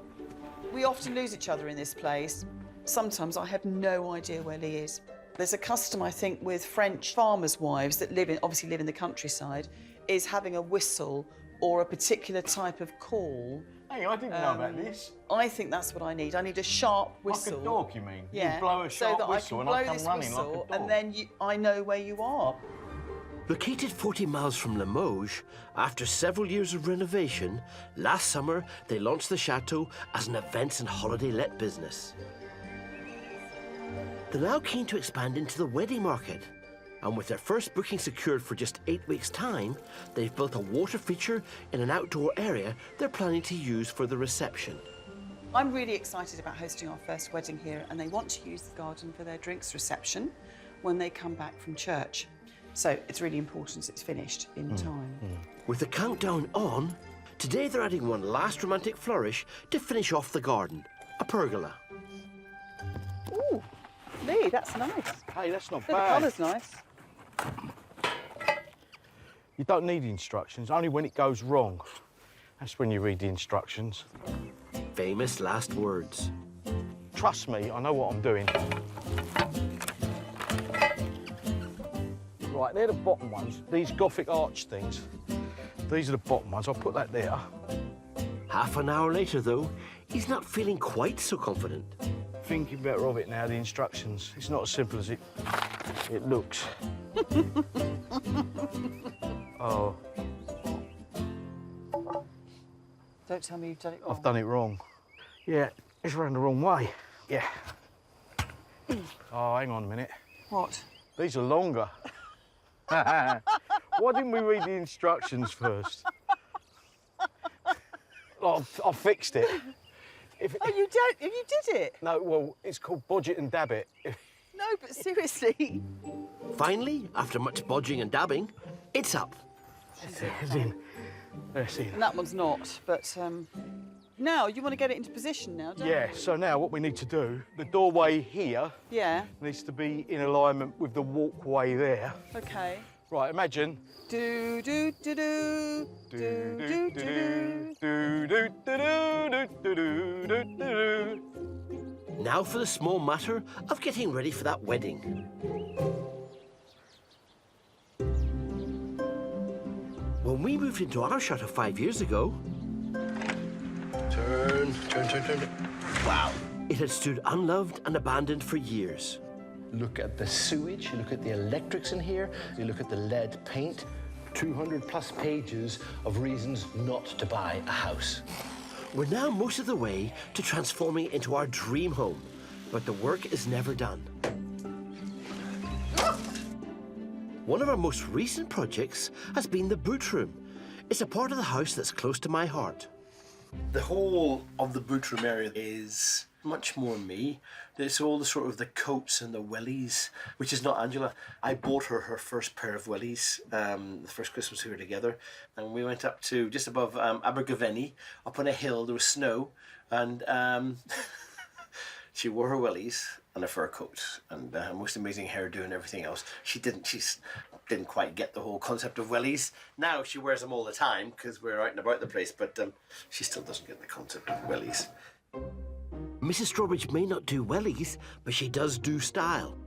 And there's one finishing touch to our new boot room she's requested. Apparently, that is not a pretty boot jack. Apparently, yeah, fair cop. I'll keep this in my workshop boot jack and make some pretty ones for Angela. A boot jack is a tool for taking off boots, and no boot room is complete without one. To turn this into a pretty boot jack, I suppose I have to do something like come down a bit further across, give me a base, and then from this side, I come down to join it from up here. And then underneath it, I have my sort of little piece of wood for putting it on like that. That's a prettier shape. It's just slightly more elegant. The first thing I need to do is cut out the shape from some wood I've pinched from one of our old linen cupboards. Because this is oak. By the time this is built, there's no reason why these won't be around working for a very, very long time. And we're talking about sort of 50 years. I'll still be there working away. It'll be quite nice, won't it? That's the sort of thing I really like. I'm all measured up. Now to cut out the mouth of the boot jack.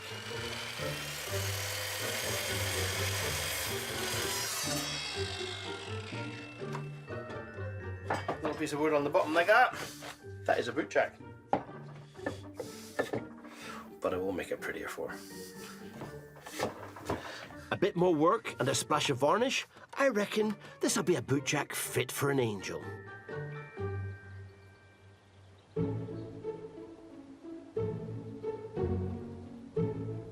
Approximately 352 miles south, at Chateau, husband and wife team Jane and Steve, who moved in last year, are keeping busy. I didn't come over to the south of France to sit down and do nothing, but I'm looking forward to when all the hard graft is finished, to actually take my foot off the pedal a little bit, you know, and just making sure that the standards is kept. Located near Toulouse, they plan to open the 19th century chateau as a B&B and have so far renovated the guest rooms and reception rooms. Obviously, we're moving towards that goal of opening. So we've got a lot of work cut out for us, haven't we? But I just can't wait to get it over and done with now. With their first official booking in just over a month, they have one of their last major jobs to do. Create a reception area in what they call the orangery. It's where people are going to come into when they arrive. So it's got to feel quite welcoming. And we want people to be able to sit and relax in there in the summer. Just make it a nice warm room. Yeah, and you're going to stencil the floor because you hate the floor. So cold and horrible, so I'm going to paint it red and then put a stencil on it. It could turn out looking awful, couldn't it? Only one way to find out, and that involves Steve and a paintbrush. They're using a floor paint to cover the existing terrazzo tiles. This terracotta colour is going to be a base colour, and then we'll do the stenciling, you know, with a lighter colour on top. Instead of rolling walls, it's rolling a floor for a change. Leaving Steve unsupervised to finish the floor, Jane's on to the next stage of the job, measuring up her stencil. It's quite important that I get the measurements right, because otherwise I'm going to end up with half a stencil at one end somewhere, and I don't want to do that. But once I've done the first one, it'll be fine, but I've just got to make sure that I've absolutely got them right before I start. I just hope I like it, yeah. Here's hoping. A few hours later, with Steve's terracotta base coat now dry, it's over to Jane. The moment of truth. Right, here goes. You can see the red very distinctly, you know, the terracotta colour. You can see that underneath the paint. So I think it's definitely going to need to have a second coat. Okay, right, so let's just see how it's worked out. It's not as clean as I wanted it to be. And it definitely needs 2 coats.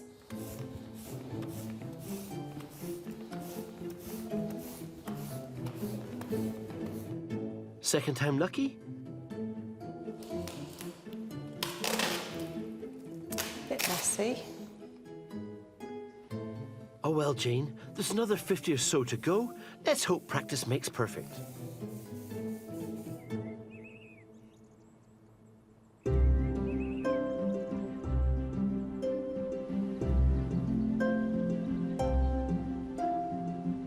Sitting in 60 acres is the stunning Château de la Londe. Dating back to the 16th century, it's been home to owner Stephanie for the last 13 years. Each challenge definitely becomes easier. Now I'm able to just try things even if I don't know how to do them. There's so many people who can show me the right way. It's worth trying anyway, and what could possibly go wrong? Located in the heart of France, Stephanie runs a chateau for events and has a B&B, and has recently renovated her 5th and final guest suite. Oh, this is wonderful. The light. Stephanie's now turning her attention to one of the chateau's other neglected corners that she wants up and running for the coming peak season. We're lucky enough to have a huge greenhouse here, but it got very damaged in the storm last winter, so we're finally going to restore it. We should be able to have lots of delicious vegetables for the B&B this summer. I think it makes a very big difference for guests to be able to experience that. You bet it does. But there's a huge amount of work to be done first, including replacing the windows and sorting out the inside. Luckily, Stephanie has a team of live-in volunteers on hand to help. There's a lot to do. Really? To finally have it working as it should have been, I can't wait to see it though. I really can't. Yeah. Let's get cracking.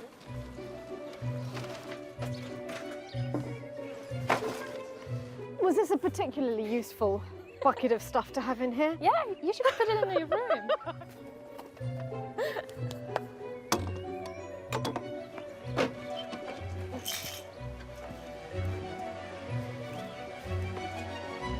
Clearing out done, but now something isn't stacking up.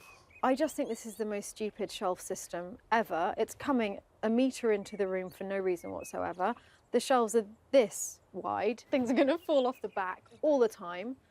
So I think we don't try to restore these. No. I think we're better off doing just something entirely new. Yes. Yeah. To keep costs down, Stephanie is keen to reuse items from around the chateau. So the only thing standing between us and magnificent shelves is a peacock and its poo. And these old scaffold boards should do nicely. OK, come on, Thor. Off we go. Come on, darling. Take away Thor, and I'm taking away the poo. I think that's a really, really good division of labour. Poo spotter. Aha. There we go. All right. OK, behind you, to your left. Oh, there. Oh, my God. Big one. There you go. Excellent. Next, they try to find some hooks for garden tools. Okay, now I think there might be some in here, Marie. Try to avoid coming into this room whenever possible. There we go. Oh, wow. Hooks. Shall we take it with us and take them off there? Let's take it Because this is a bit of a difficult room with to us, I mean. work in. Okay. It's heavy. Are we doing it this way? Well, why doesn't one of us take one end? Okay. Wait, instead of both of us taking the middle. You go to... go. Okay. Okay. You got it? All right. All right. Great. Okay. And we're off. You have to tell me when you move. Sorry, I had to get under the rope. To the garden. To the garden. Yes. And beyond. Yes. All right. Right, I'll get a screwdriver. Here we go. Oh, these are going to look so good. I love it. Don't let the excitement distract you from your plan, Stephanie. There's a lot to be done in here. We need to bring the workbench in, make the shelves, finish all of the panes, and do a lot of painting. But it's going to look great when it's finished.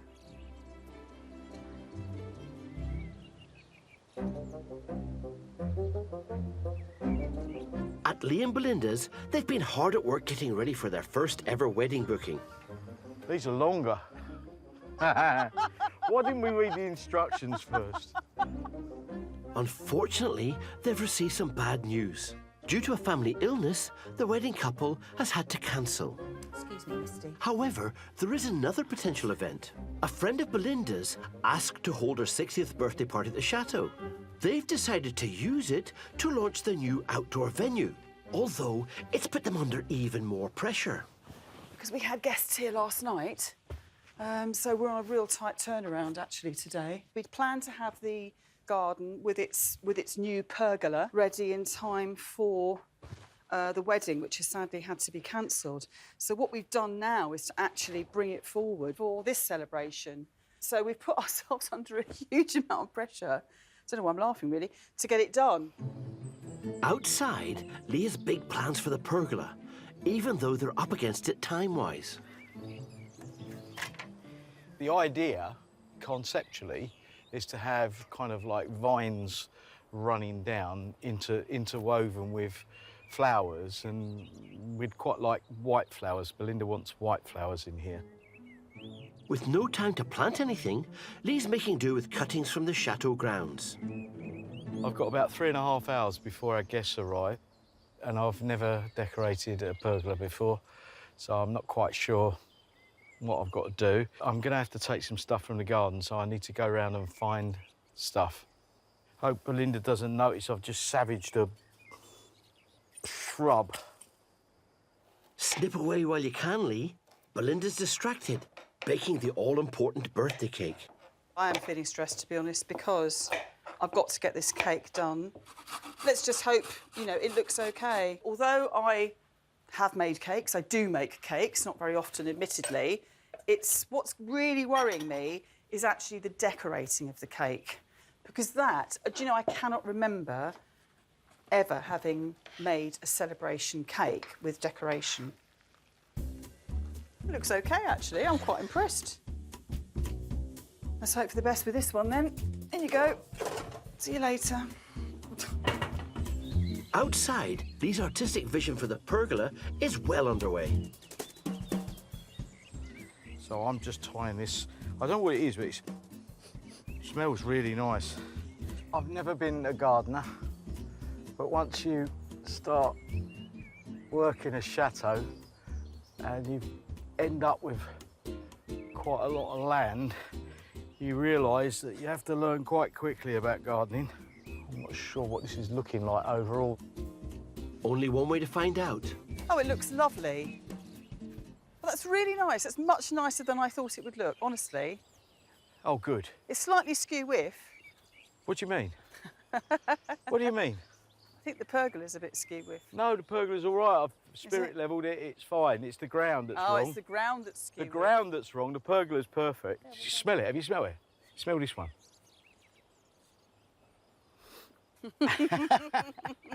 I knew that was coming. Right, You old charmer, Lee. There'll be plenty of time for smooching later, but now you've got a bar to build in an outhouse. I've got to clear all this lot out, so I've got to get from this to a decorative 60th birthday bar in less than 2 hours, actually. OK. I'll just get this up. Oh, yeah.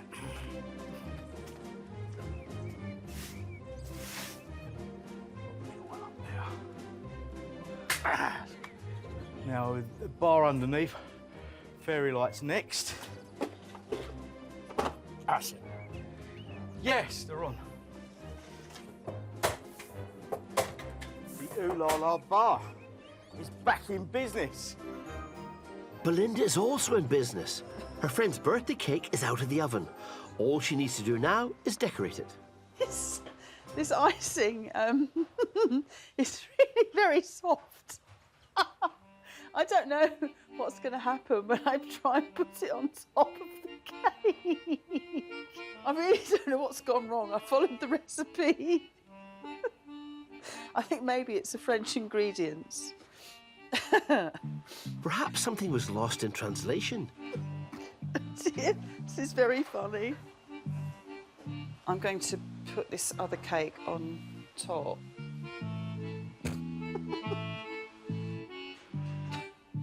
It's the thought that counts, Belinda. Very rustic.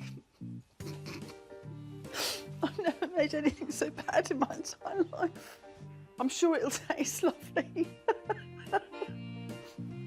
Well, with the celebrations due to start shortly, there's nothing a few freshly cut flowers can't disguise.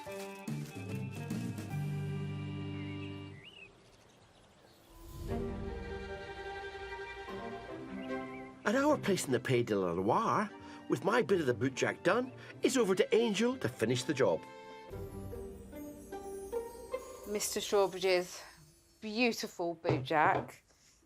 He's come up with a really beautiful, elegant shape and made it really well. And they are expensive to buy. She's adding a touch of luxury to my design.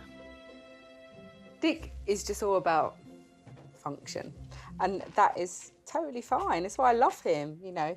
He's the engineering behind everything, but I am just a little bit more fussy. I like things to look a little bit more elegant, and it looks great. So I've got a rough template, and then that is gonna just be stuck down, but I need to make sure that I'm just matching Dick's shape. There we go. With the patch done, Angel can do the decorative stitching.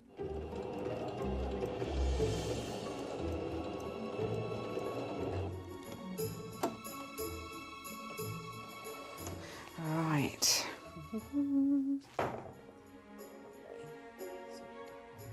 Now happy it all looks good, it's time for the glue.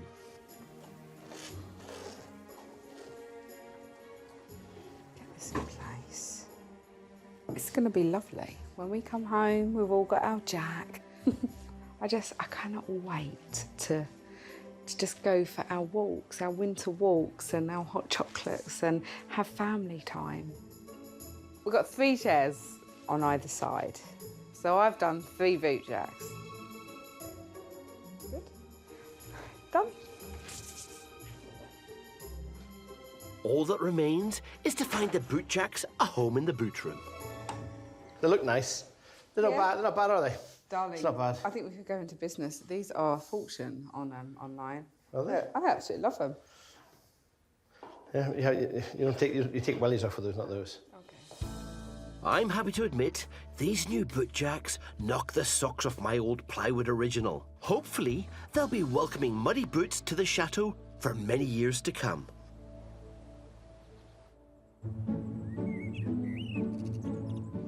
At Chateau Touriers, Jane and Steve are racing to transform their orangery into a reception area ready to welcome their first official guests in 4 weeks' time. We might have to buy 3 or 2 or 3. Yeah, I think we will. Because I don't think there there'll won't be be one any that are as big as that wall. Jane's been stenciling for several days, and now it's done. and it's a pretty amazing job too. For the cost of a couple of tins of paint, she's achieved the look she was after. Now Jane's turned her attention to the plants she wants to put in there. I'm just looking up this bougainvillea because I think in the orangery they'd look really beautiful if we could find some way of planting them. But I'm just worried because it does get cold in the winter. What you need, it says here minimum 7 to 10 degrees. Oh. So what we'd have to do is make sure that we heat that room. What, in the winter? somehow. I Throughout the know. winter? So maybe Not it's going to practical. be. Have you got any ideas? I like the idea of lemon. A lemon in a pot. Well, yeah, but they don't climb. No.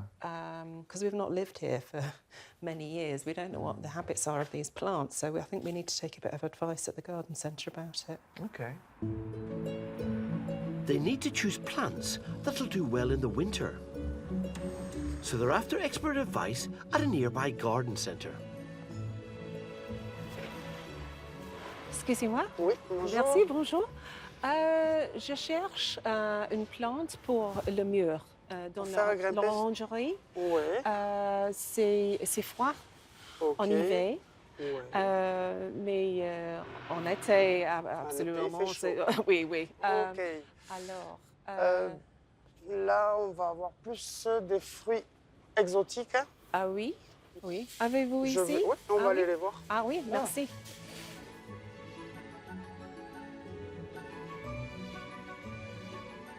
This is beautiful. Which one? Ask Oh, him I what like this. that. That's perfect. This is perfect. That's Parfait. perfect. C'est parfait, cette... Ouais, oui. c'est un citronnier. So we take that one. Okay, we take this one. This one? Nous prenons ça, oui, merci.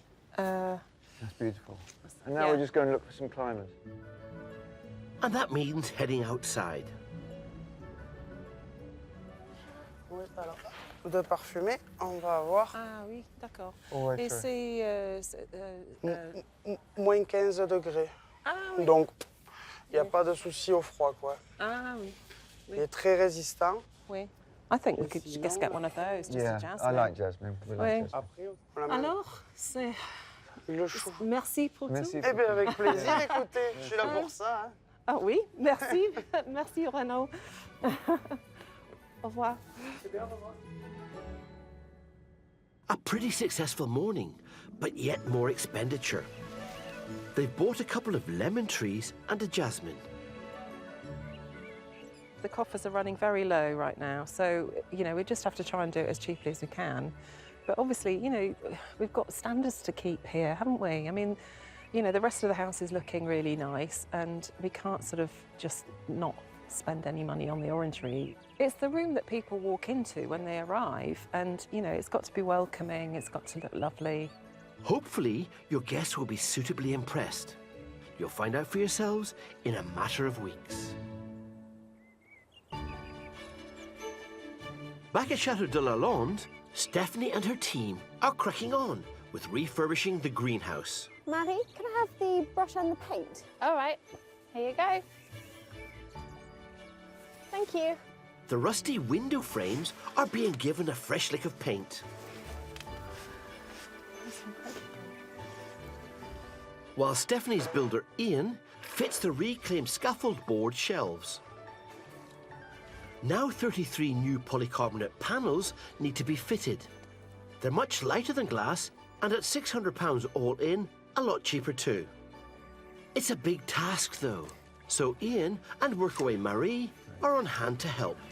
So if we take sheet number 1, they've all got a number at the bottom. Wow. Oh. Turn it round, and if you could pass me the silicon, Oh, the silicone. which will glue them all in. The first silicon bead holds the panel in place. Into there, drop it in, push it down, pull that one off, and away we go. Is it normal to be really, really excited about a greenhouse window? Of course it is. And then we put another bead, a bit thicker this time. And a second holds and makes it watertight. But we can give it a shot now. Yeah. Okay, who's first? I'll have a go. Jolly good. Quite excited about this. Yeah. Oh, this is satisfying. It's like those things when you shave your legs and you just rip them off. like this. Sorry, got distracted there. There you go, madam. Thank you so much. Oh, no problem.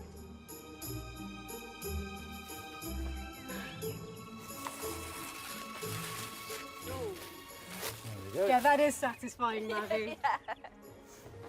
Scalpel, thank you. To the manner born, Stephanie. So do you want to go for number 3? Yeah, let's do it. Right.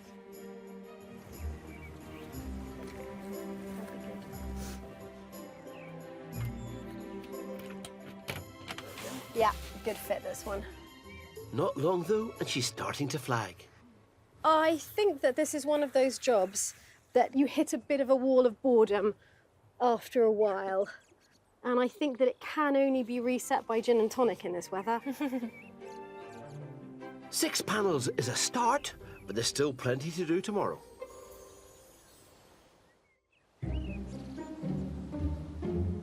The next day, Ian's been put on window duty, so Stephanie and Marie can move on to the next pressing task.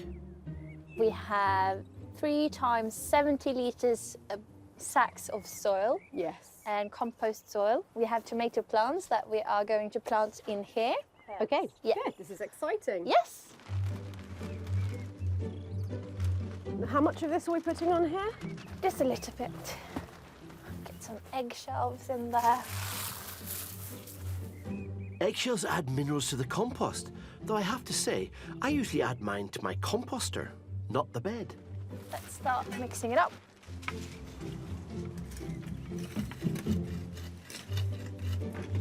It's a good exercise. That's the bit I don't like, Maddie. Oh. Don't remind me. With the soil and compost mixed, finally they can get planting.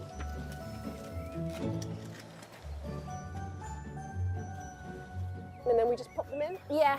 Yeah. Perfect. Oh, this is exciting. Yeah. To see them grow now. Yeah. Okay, everyone, the lettuce, radishes and tomatoes are in. Does anyone want tea or coffee? Tea, please. Okay. Yeah. I'll be back in a minute. Okay. I think the greenhouse is going really, really well. It's making me want to be out there all spring. I don't know how long that enthusiasm will last for the garden, but I'm really enjoying it. I'm chuffed to see you getting excited about this, Stephanie. Take it from me, nothing beats your own produce on your own table.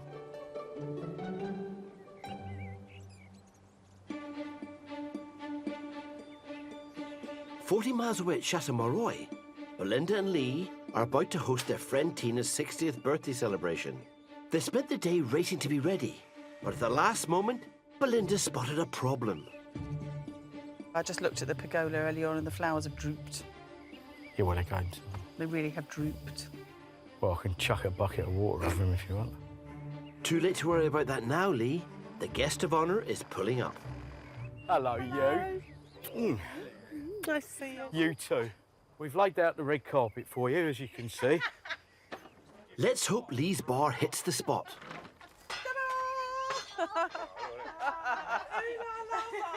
Ooh la la bar. Oh, fabulous. It's brilliant. It's absolutely brilliant.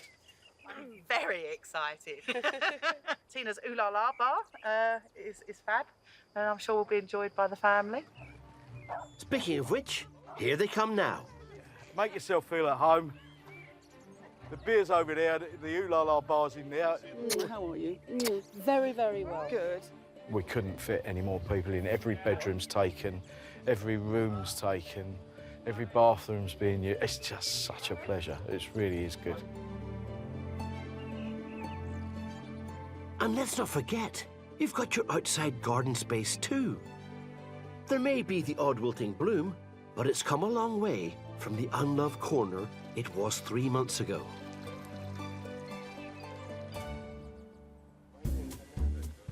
Belinda and Lee now have the outside area they wanted for the party guests to enjoy.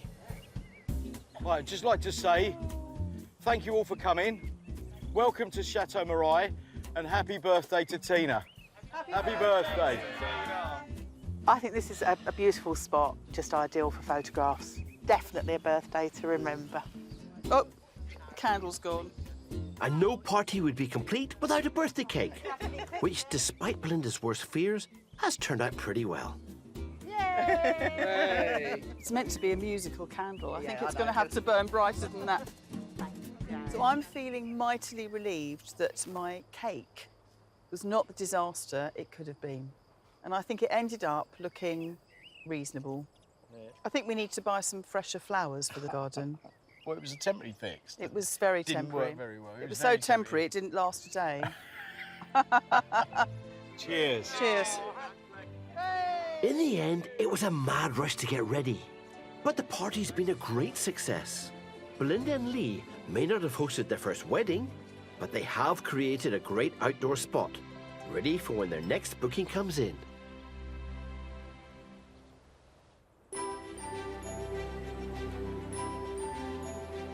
At Chateau, Jane and Steve's first official guests are now due in a matter of days. I need to know where you want me to put it, the exact position of it. Yeah, okay. Their orangery will be the B&B reception area for Chateau guests, and there's still a lot to do to get it up to scratch. We've finished all the decoration, so it's basically a case of bringing all the furniture that's going to go in there. The seats, the plants, there's a mirror to put up. Got to look really welcoming and everything. And feel welcoming yeah, as well. we've basically got a guest arriving, so we've got to we need just to try be and get it finishing it. all done before they come. Yeah, exactly. Sooner started, soonest finished. Okay, Okay, that's it. So we need just to centre this behind the mirror, underneath. Oh, it's comfortable, this. You're sitting down on the job already? Yeah, I am. Almost there. It's time to get those new plants in. Just loosen the roots a bit. No, Jane. I'm going to put some more in. Right, put it in. No, you've got it all over the gravel. Look. Does it matter? Yeah. Well, that's why we did it outside rather than inside. Okay, that'll do. Sure. Yep. So you can carry that one in.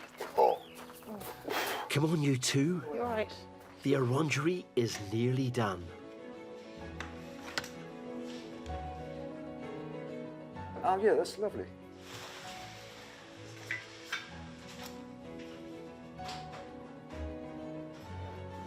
With the last of the candles lit, Steve and Jane can finally stand back and appreciate their hard work. Ah, voila.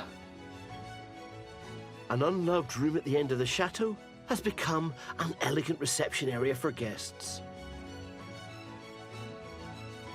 Jane's stylish stenciled floor, along with the plants they picked up, is going to make a great first impression. Nice. Lovely atmosphere. Candles. It's quite welcoming, isn't it? Yeah. Steve's not going to pass up this chance to take some snaps for their website.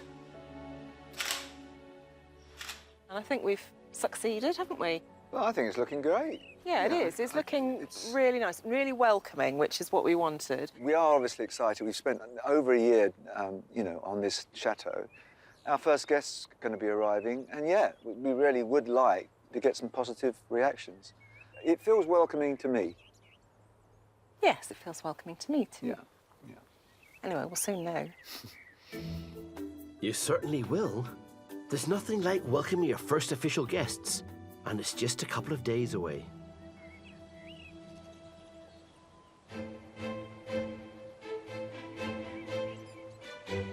Back at Stephanie's, and it's time for her summer season.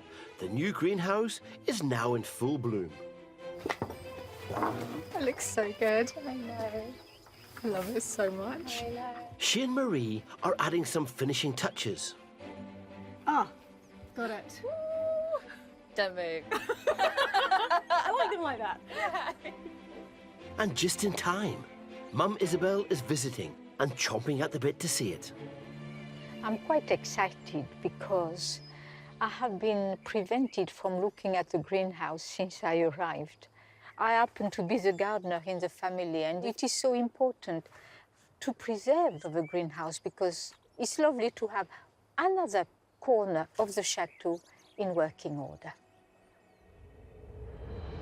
A neglected lean-to has been utterly transformed into our bright and beautiful space, where Stephanie and Isabel will be able to potter about for years to come. And with the salvaged shelves, hooks and pots from about the chateau, it's cost next to nothing. I'm quite proud because other than having to pay for the new windows, which luckily were covered by our insurance, we haven't spent anything else on the greenhouse other than these little brackets to put shelves up. I hope that my mother will be proud, actually. Go on. You got your eyes closed, Mummy? My eyes are Okay, closed. keep going. I'm not cheating. I'm not cheating. Okay, you can open your eyes. Oh. Oh my goodness.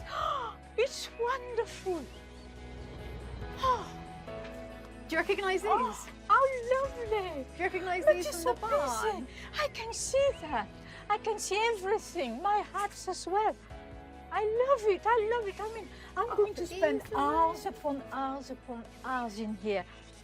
Right, Mummy, mojito with the mint from the garden. Oh, thank you. Cheers. Cheers. Cheers. Thank you, darling. Thank you. I am so blessed. You know, I think Isabel's impressed. And to celebrate, all that remains is to collect the very first greenhouse harvest. What joy to come in here. Oh, look at that radish. Oh, organic lettuce. Yeah, done. And to serve it up to family and friends. So, ladies and gentlemen, here it is. The first salad from the greenhouse. Thank you. We'll put it down here. Beautiful. I'm so happy. This meal marks the start of a whole season of different vegetables from the garden, and I'm very excited. Great job, Stephanie. We'll make a gardener out of you yet. It's fantastic you've got the greenhouse finished, but with the summer season upon us, there are plenty more jobs to do. Next time, Here's the pool, here's the solar farm, here's the sun. Lee devises a way to heat the pool. Have a feel of that. Wow! It's so hot. That is too hot. Jane takes decorating to new heights. I've done nothing but look at mountains and see the tones and how it all works together. My name isn't Michelangelo. I'm very, very nervous about it, really. And at Stephanie's, Quite a lot to do. there's a difference of opinion. Let's get the men in and let's see how it goes. I tell you how it's going to go. It's going to go to pieces. As stables are turned into an art studio. Whoa, it's a total transformation.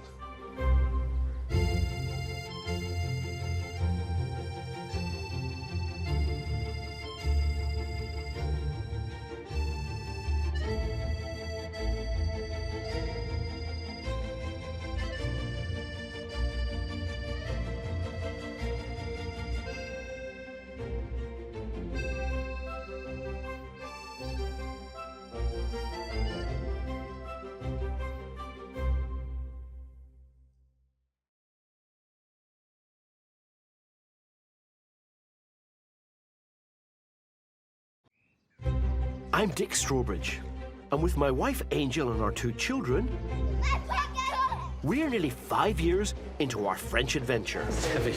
Restoring this once abandoned chateau. We have another capability at the chateau. It's brought plenty of challenges, but also some amazing rewards. I love you. And across France, there are dozens of other Brits who've bought their own chateaus. Now Angel and I are once again lending a hand to other expat chateau owners. Sometimes simplicity is the way forward. We'll meet some old friends.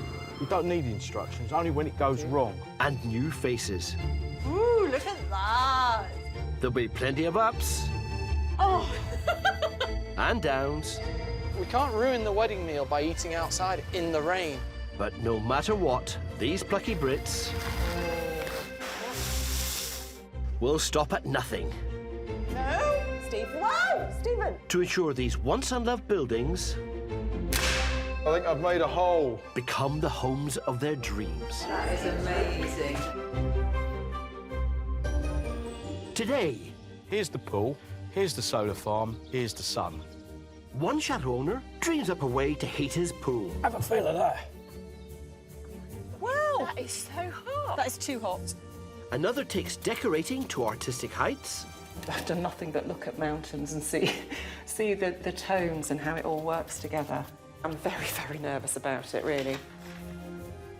I save cash getting creative. Just going to take this, stick this to it, put the light there, turn it around, just hold it in place. It's very, very simple, but it's also cheap as chips. To make a special place for my angel. Not a bad room, is it? No. Quite a lot to do. And there are some curious findings. Giant mushrooms! Whilst turning old stables into a new art space. Whoa. It's a total transformation.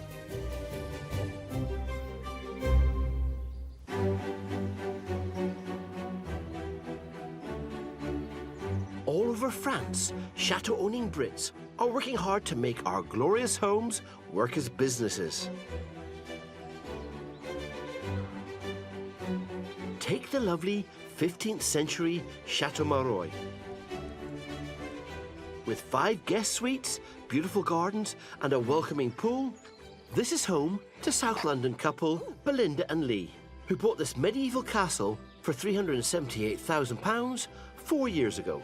Chateau life for me is a never-ending source of work and fixing things up in a nice way, in an absolute nice way. It doesn't feel like work when you're doing it, but there's always something that needs doing, and I love that. And I think to wake up in the morning and you do this, and you look out of the window and see the beautiful surroundings, it's so uplifting. Yeah. It's situated 40 miles north of Limoges. But running a chateau is by no means cheap, and finding ingenious ways to do more on less is part of everyday life. This year, we've got plans to heat the swimming pool. We want to do something environmentally friendly and doesn't cost us too much money. So I've been on the internet to see what low-cost options are available, and we've decided to install a solar farm.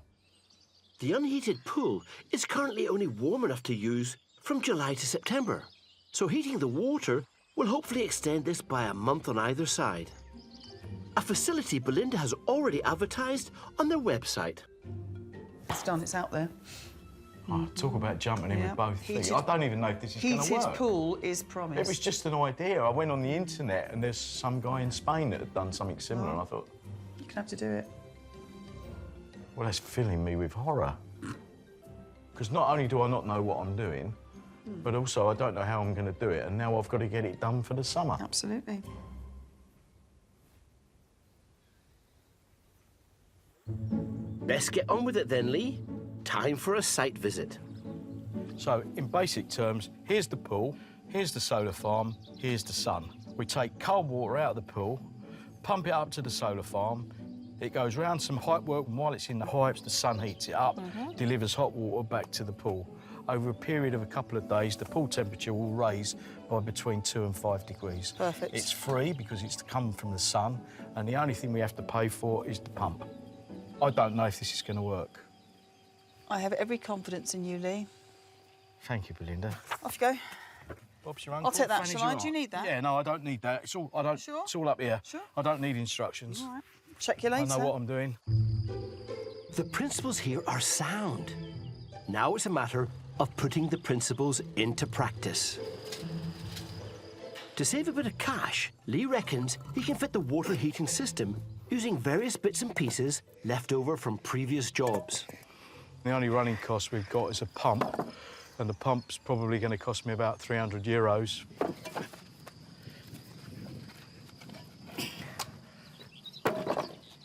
And what I'm now going to do is put some corrugated sheeting over, upon which the pipes are going to go. I'm pleased with that. Call the boss. Do you remember what a pile of trash it was here? It's just an organised pile of trash now. No, I wouldn't say that. This metal will hold heat from the sun. Soleil, soleil. Soleil brie. El scorcho, straight onto the pipework with the water in, down to the pool. It's going to work. Have faith. Proofs in the Have eating, faith. It will work. The metal will reflect the heat, so you've got the base done. I look forward to seeing how you set up your pipework.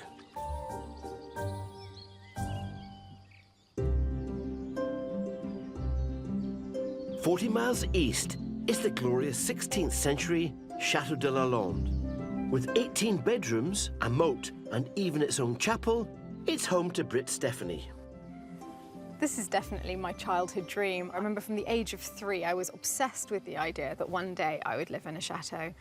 I can't still quite believe that it's come true. Located in the Centre-Val de la Loire, Stephanie runs the chateau for events and as a B&B, and is always looking at ways of expanding the business to bring in extra income.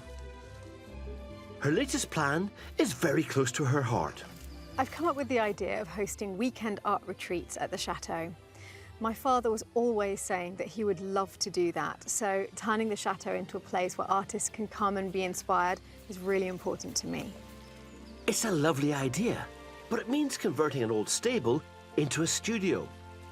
Stephanie and her team, including Mum Isabel, only have a month to finish it before their first art weekend.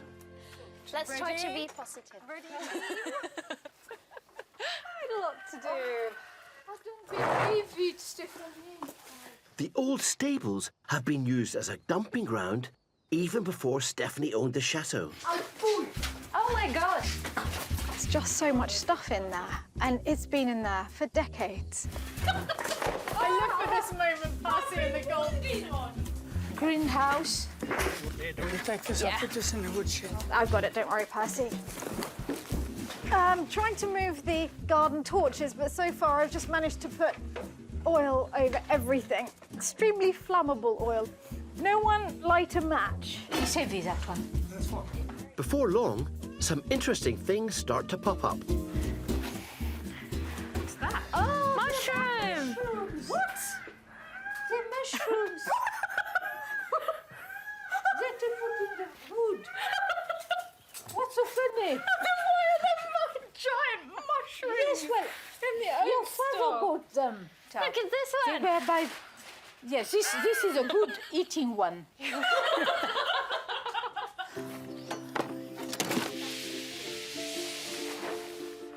I'm not too sure how we're going to use the room because I don't know exactly where these big stable dividers attach. But I think we'll play around with that once we've got the room empty, and we also need better lighting put in. And I ideally like to turn the old troughs into the sinks. That would be very cool, I think. Today's been a good start. However, there's still loads to do before Stephanie hosts the art weekend in just 4 weeks' time.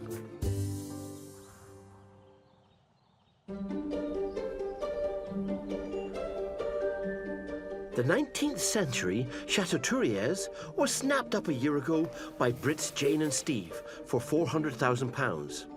They've spent the last 12 months transforming it from a rundown empty shell into a B&B, complete with 4 ensuite bedrooms and numerous rooms on the ground floor.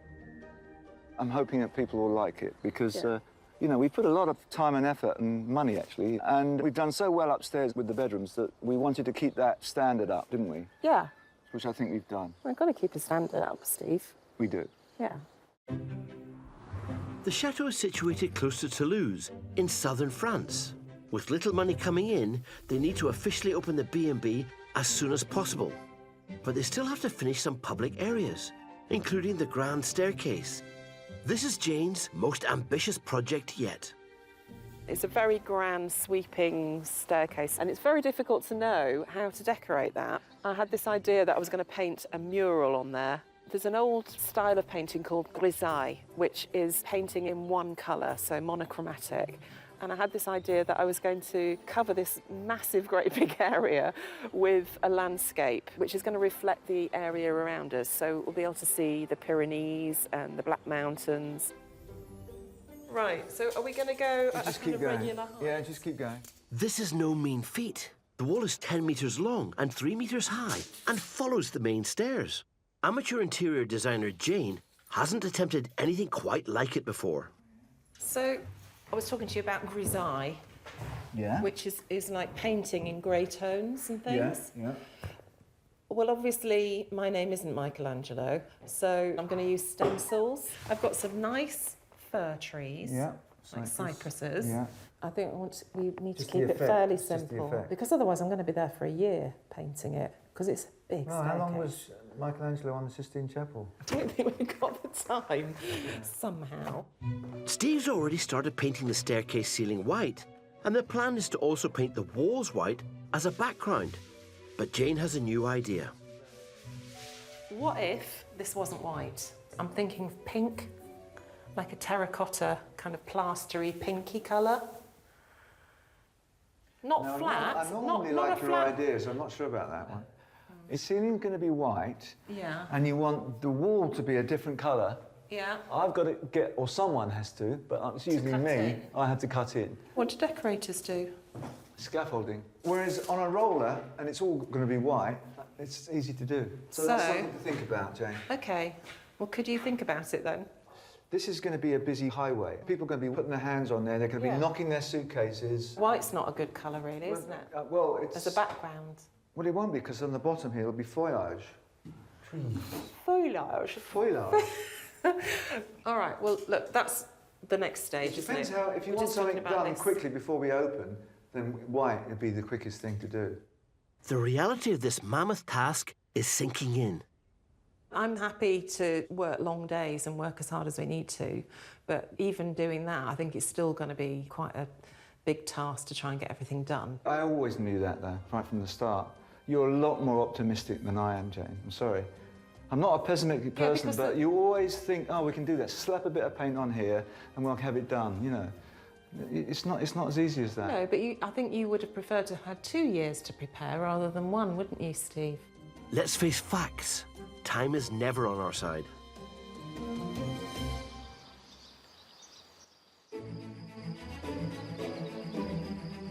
Back at Chateau, Lee has taken on his biggest challenge yet. Attempting to build a homemade solar farm from scratch without any experience and only a bit of internet research. Come on, Belinda, I'll show you what we're going to do. Today will be a dummy run on a small sample of water to see if it works. What I'm going to do is put coils of pipe on, then I'm going to fill this up and leave it for a period when all the coils are full to see... Oh, to see if it actually works. It actually works. This holds the heat and it reflects it upwards. Yeah. So when the pipe lays on it like this, right, the sun's getting a direct effect on the top of the pipe and this is heating the pipe from underneath. So the pipe's getting total heat all the way round. Sounding so knowledgeable, that was... No, I'm not. This is the first time I've ever done anything like this. Wait and see what happens. Lee, looking at that pipe, it's not going to work. Cannot bend it. How are you planning to bend it? Trust me, trust me, it's going to work.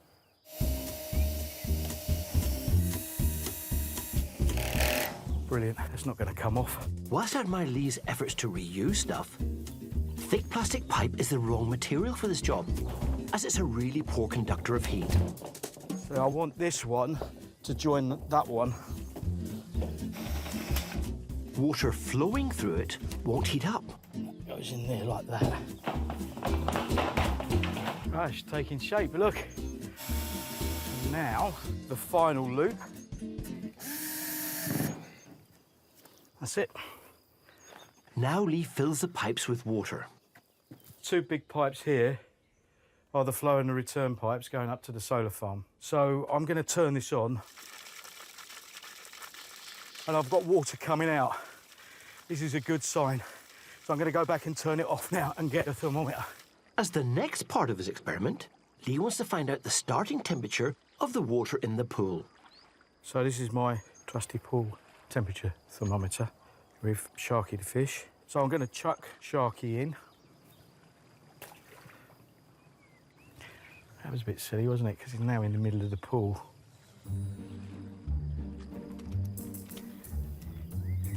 Come on, Sharky, over you come.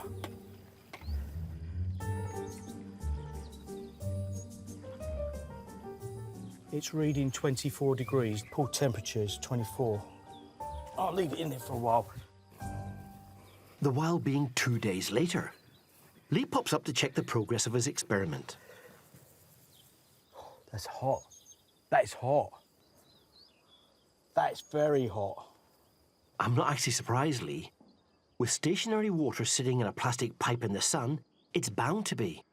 Oh, this is boding well. Heating up static water is one thing. But if the water was flowing, it wouldn't heat up much at all.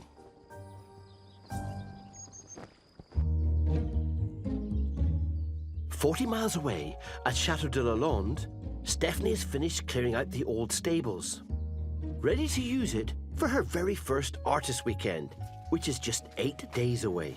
Well, Mummy, the clearing is wonderful.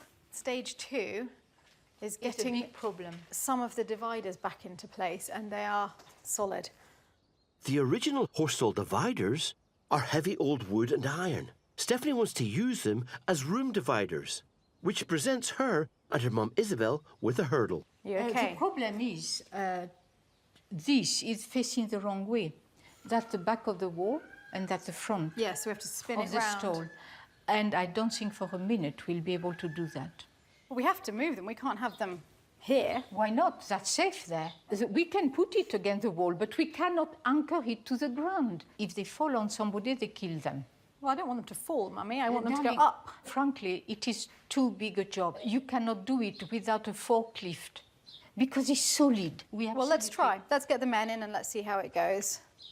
I tell you how it's going to go. It's going to go to pieces, and it's very dangerous.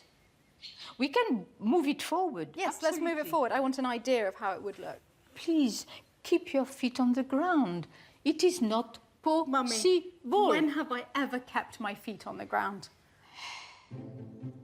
Stephanie wants to move one partition into place and see how it looks, so has enlisted the help of close family friend Jerry and live-in volunteers Grant and Ben. I want one of these the right way round here. Before moving the stable divider, they strengthen its joints with wooden blocks.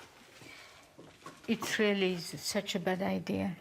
Stephanie, I see, Mummy, we're trying to do a job, and all you're doing is stopping us from doing a job every step of the way. Yes, I am, because of the danger. It will fall on someone. What do you think, Grant? Get it out very easily straight and lean it against that, and then have a look. It's very dangerous, in my opinion. The planning is not... I don't know. It upsets me. Isabel may be anxious, but Grant reckons he has things in hand. So someone's got to be designated to move pipes. Okay, Mummy will move pipes.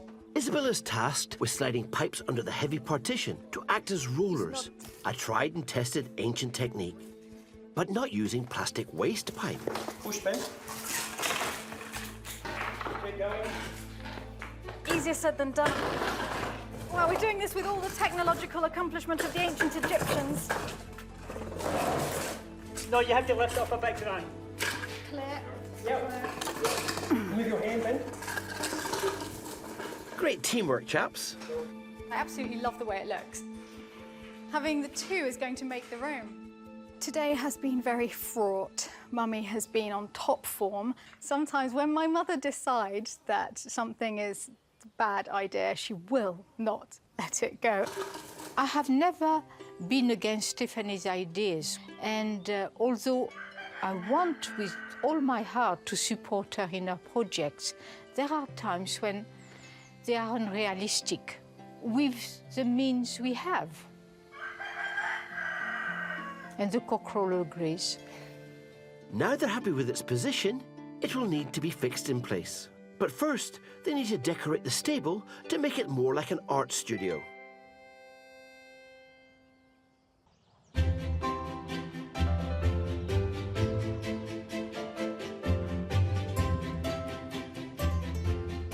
Chateau in southern France is surrounded by 4 acres of parkland and stunning views. Today, Jane is in search of inspiration for a huge mural that she's planning to paint on the wall of the main staircase. I just wanted to get some photographs because it'll help me when I'm painting the grisaille wall. This whole area is absolutely beautiful. Such staggering scenery around us that it'd be really nice just to reflect that in the imagery that I'm painting on the wall. So we've got the Pyrenees, which look amazing. I mean, it's a bit misty today, but they look incredible when it's a clear day. I thought it'd be quite nice to paint those on the wall. This is Jane's first stab at painting a mural this big. It's a 10 by 3 metre curved staircase wall. Don't envy you that, Jane. I've got it in my mind what I want to do, so it's just kind of putting into practice. And anyway, we'll know a little bit later whether it's working or not. I'm very, very nervous about it, really. I think I must be completely bonkers, actually. I do set these tasks for myself sometimes, but I am a firm believer that you can do anything you want to do if you put your mind to it. And, you know, I've got lots of references on screen that I can look at. So thank God for the internet. While Jane plans her artistic vision, husband Steve preps the staircase wall. And this is what's taking all the time, really. A constant filling and making good. That's a huge old wall to prepare. Never mind paint a mural on. I'm just hoping it's all going to look all right. But if it doesn't, then the worst thing that can happen is really that we just paint over the whole lot. And that would be another painting job for you, Steve. I have possibly bitten off more than I can chew, yeah. Jane says she's no Michelangelo, but you have to give her credit. That's a huge challenge she's taken on. You feel okay up there? Yep. When we've been driving around lately, I've done nothing but look at mountains and see the tones and how it all works together. The further things are away from you, the lighter they should be, because they're in the distance. The grisaille style of mural Jane wants means colours and monochromatic shades ranging from dark grey to pale mushroom and white. I'm quite pleased with the progress today, but I need to do all the detail and finishing off, so it's going to take a while. With the B&B guests arriving soon, you haven't got long, but it's already looking fabulous.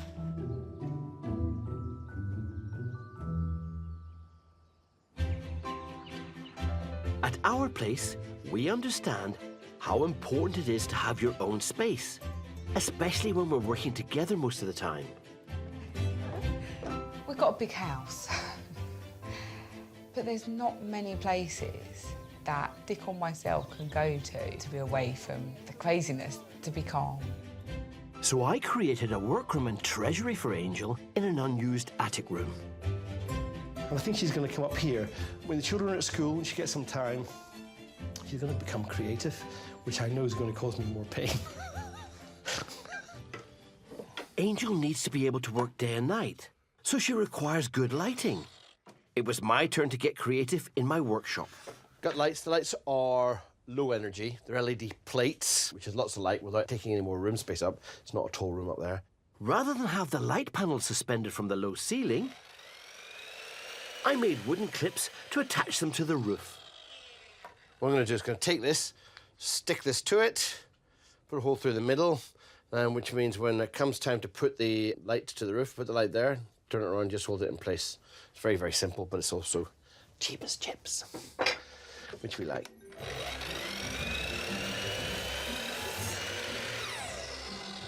Squirt of wood glue, start the process going. Mass production. With help from buildermate Steve, it was then the moment of truth to see if the ceiling lights passed muster.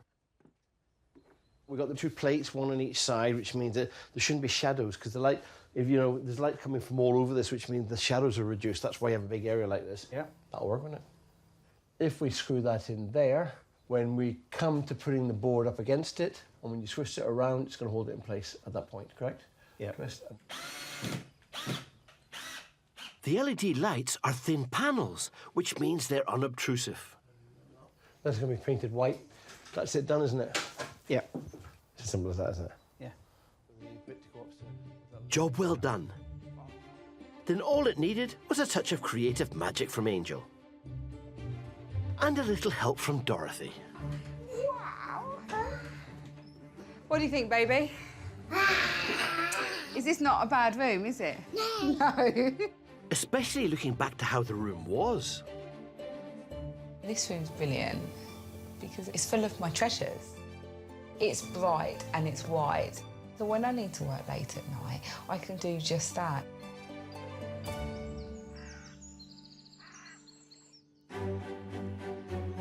Over 170 miles away, another transformation is well underway. In the old stable, Stephanie and her team have reinstalled old stable dividers as room dividers and have started decorating. A few finishing touches and she'll be ready for her first artist's weekend. I'm just moving in my father's art library now. I'm so happy it's finally got a home. The reason I'm doing this is for my father, because he always wanted Lalande to be a retreat for artists. The weekend is going to be run by Stephanie's friend Oliver, who will be dressing the studio with his own paintings. So let's just put it here for now and then work out exactly where we want it. Just as Stephanie thought she's on top of everything, there's a hiccup. I just phoned Oliver to find out how far away he was, and he's driven to the wrong Chateau de Lalande. He's now 3 hours away, and he has to greet all of his attendees. Anyway, I'm not stressing about it. Did you hear what's happened with Oliver? This is why we're running a bit late. Yes. No, he's gone to the wrong Lalande. He's 3 hours away. So we're having to do everything that he was supposed to be doing. This is the man who's running an art retreat and he's got the wrong Lalande. You could put it down to artistic interpretation. Okay, here we go. This is very exciting to see this room coming together after all this time. But the question on everyone's lips is, what will Mum Isabel think? Who, after all, was married for nearly 50 years to an artist. It looks awfully nice. It's too crowded for an artist studio, in my opinion. Darling, it's getting too cluttered.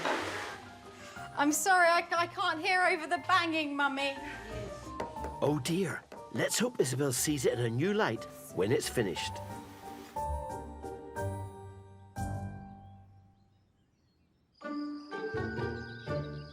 Back at Chateau Maroy, Hey, Belinda, you've got to come and have a look at this. Lee is keen to show off the fruits of his labour. That's really well organised. Yeah. That looks good. It's got a certain architectural rhythm to it. It does. How did you bend that pipe? Well, it came in a natural coil. So what I did was I elongated it along the corrugated sheet. It's really good. Go and have a feel. Don't touch I it. don't really Just want get to. your It's hand really near hot. it. Yeah, it's baking. In fact, it's so hot you could fry an egg on that. Oh, that's really hot there. Yeah, Yeah. you can see where the sun's hitting it. Yeah. That's really hot. Yeah. Just put one of your fingers inside and tell you. Go on. Oh, God, that's really hot. Oh, I know. No, that's really hot. Can you imagine the water in there? Yeah, wow. I can tell you now, Belinda, the water left in the pipe will be hot. Right. For the next part of his experiment, Lee wants to find out just how hot the water is. Okay. Turn it on.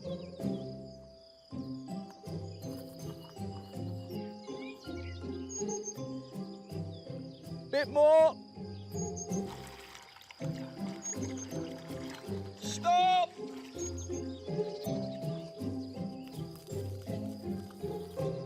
Wow, this is like bath. It's hotter than my bath. Belinda, come up here. This is incredible. And family friend Lise is on hand to test the waters. Have a feel of that. Wow. It's so hot. I know. That is almost... Really? That is too hot. You're not wrong, Belinda. However, if water was flowing through this plastic pipe into the pool, it wouldn't capture enough heat. For this system to work, the pipe used will have to be a good conductor. So what's the temperature of that water? Right, according to Sharky, this is 46 degrees. 46. 46 degrees. Yes. Congratulations, Thank it you worked. very much. 46 Well degrees. done. That's 24. That's a rise of 6 is 30, 20, degrees. 22 degrees. Sharky, me boy, you brought it home. 46. Before Lee and Belinda go to the expense of connecting everything up, I need to give them a call. Hello, how are you? Oh, there you are. Hiya, Belinda. Hiya, Lee. Good, thanks. How are you? doing? Not bad at all. I didn't realise what you'd done to Lee, Belinda. You've turned him into an eco-warrior. I know. He's a new man, Dick. The principles of what you've done, I love. But I'm afraid, mate, I don't think your system's going to work. You're laughing? That's a good start. Why is that? It's a material choice. If you've got a thick plastic pipe, okay, it's hard for the sun's heat to get through it because it's an insulator. Right. Normally, we'd use copper because copper is a good conductor of heat. Any metal painted black is good. The thinner the wall, the better. So it's the transfer of the heat that's a key thing because it only has a chance to heat the water in the time it comes in the bottom until it goes out the top. Yeah, I totally get what you're saying. I mean, the reason we used that is we had some left over and we didn't want to waste it. And we were just trying it all out. But I think you're right. We need to change that end of the system. I've made these systems, by the way, using old radiators. All those principles you've got in your head now, the only thing that's flawed, and it's only a little bit, is that the material you're using doesn't want the sun to get to your water. That's quite a big flaw, actually. Yes, yeah. Oh, Belinda, minor technical, physical issue. I'm thinking there's a spin-off from this as well, Dick, because if I use a mixture of old radiators and copper pipe, it'd double then as a sun collector and some Piece of sculpture. a piece of postmodern sculpture. Listen, you two, look after yourselves, and Belinda, don't let them get too arty on you. Thank you for your help. Thanks very much. Take care. Take care. Bye. Bye-bye. Bye. Bye. Gone. I had a point. All the principles are right. All I've done is... I know. It's just instead the of- wrong material. It's just, yeah, but at one end. Just think, right, that was just a few minutes conversation and that saved us so much money. I know. And a whole load of grief, because what I would have done is would have got it all working and it wouldn't have heated up, and then I would have been scratching my head thinking, what have I done wrong? Glad to have been of assistance. Call me anytime. No, but seriously. You've had a busy 8 months. With your Christmas event, roof repairs, water feature installation, Oh, my goodness me. Happy birthday, Tina. and hosting a 60th birthday party. I've never made anything so bad in my entire life. With bookings and events confirmed for the summer season, I have my fingers crossed that Belinda and Lee can heat up their pool.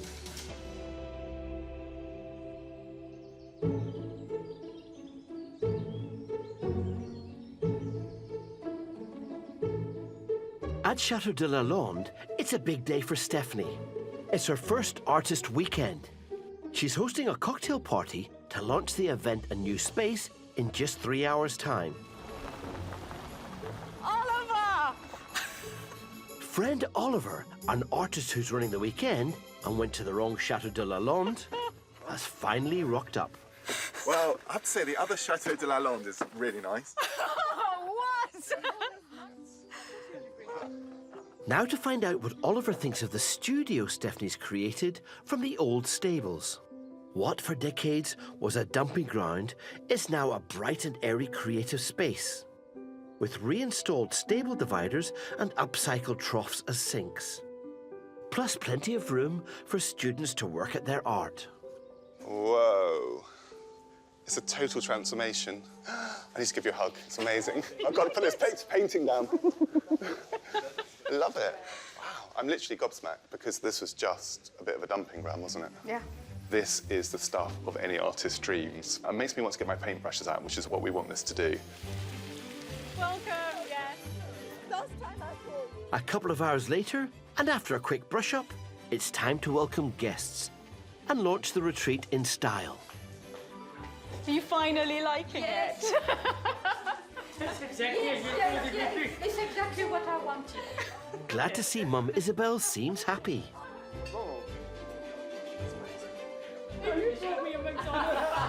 Stephanie, do you want to come up here? Oliver has something rather special to unveil. This is my gift to you and the Chateau, and I just hope it's the start of hundreds of paintings that loads of people do here that create something really, really special. That's my wish. I'm actually going to do it so I can see everyone else's reaction before actually seeing it. Oh, wow. Oh, I really love it. Thank you. Thank you.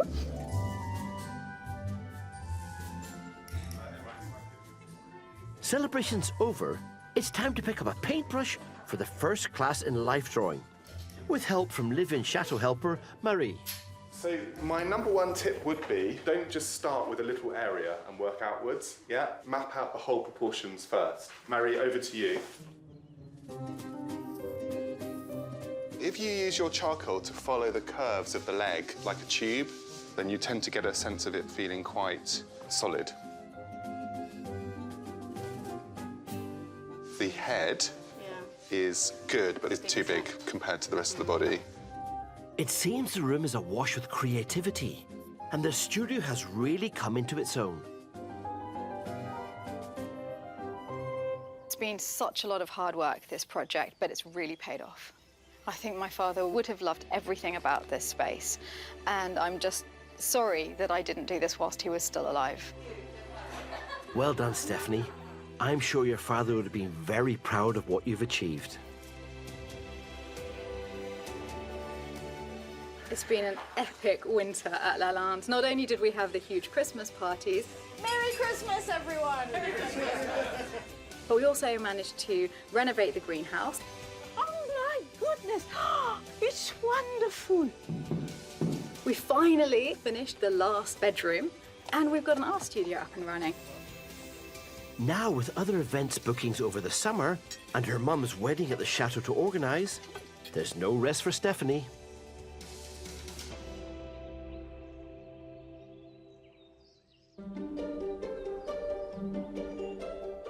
In southern France, Jane and Steve are about to open the whole chateau to their first fully paying guests. The guests are flying in this morning, but I think they're going to be arriving early afternoon, but we've got a heck of a lot to do before then. I missed the mop today, I think. While Steve cleans, Jane's putting the finishing touches to her bespoke staircase mural. Yeah, as well. Well, I mean, I'm hugely impressed, Jane. I mean, I wouldn't know where to start if I was doing this. I'm just making it up as I go along, darling. Yeah. I think it's gone better than I thought it might do. The guests are going to be the first people to see what I've done so far. Now, just time for some finishing touches to the office. Your end up. Your end up. Yeah, that's better. Nature's sweet. Oh, for God's sake, what's going on with this door? And some last-minute snagging. Maintenance, could you have a look, please? Lift that up. No. There you go. I think it needs a good kicking. Shall I tell them that then? No. Yes, shall I? It's a gentle touch. Yes. Gentle touch. Time's up. The guests are here. Hello. Hi. Steve. I'm Lee. Nice Hi, to meet Lee. you. Very pleased to meet you, Lee. Hi. Nice to meet you. I'm Jane. How Hi, are you Jane. doing? So come on in. Oh, wow. Wow. Lovely floor. Thank you. This is the salon. You know, you can just chill and relax, make yourself at home. Lovely. The tapestry looks... It's actually the original wallpaper. No. That's still on the wall. Yeah. Oh, you've just framed it? We've just framed it. Really? Yeah. That's really cool. It's a chance to have a look at the once dull and dingy staircase.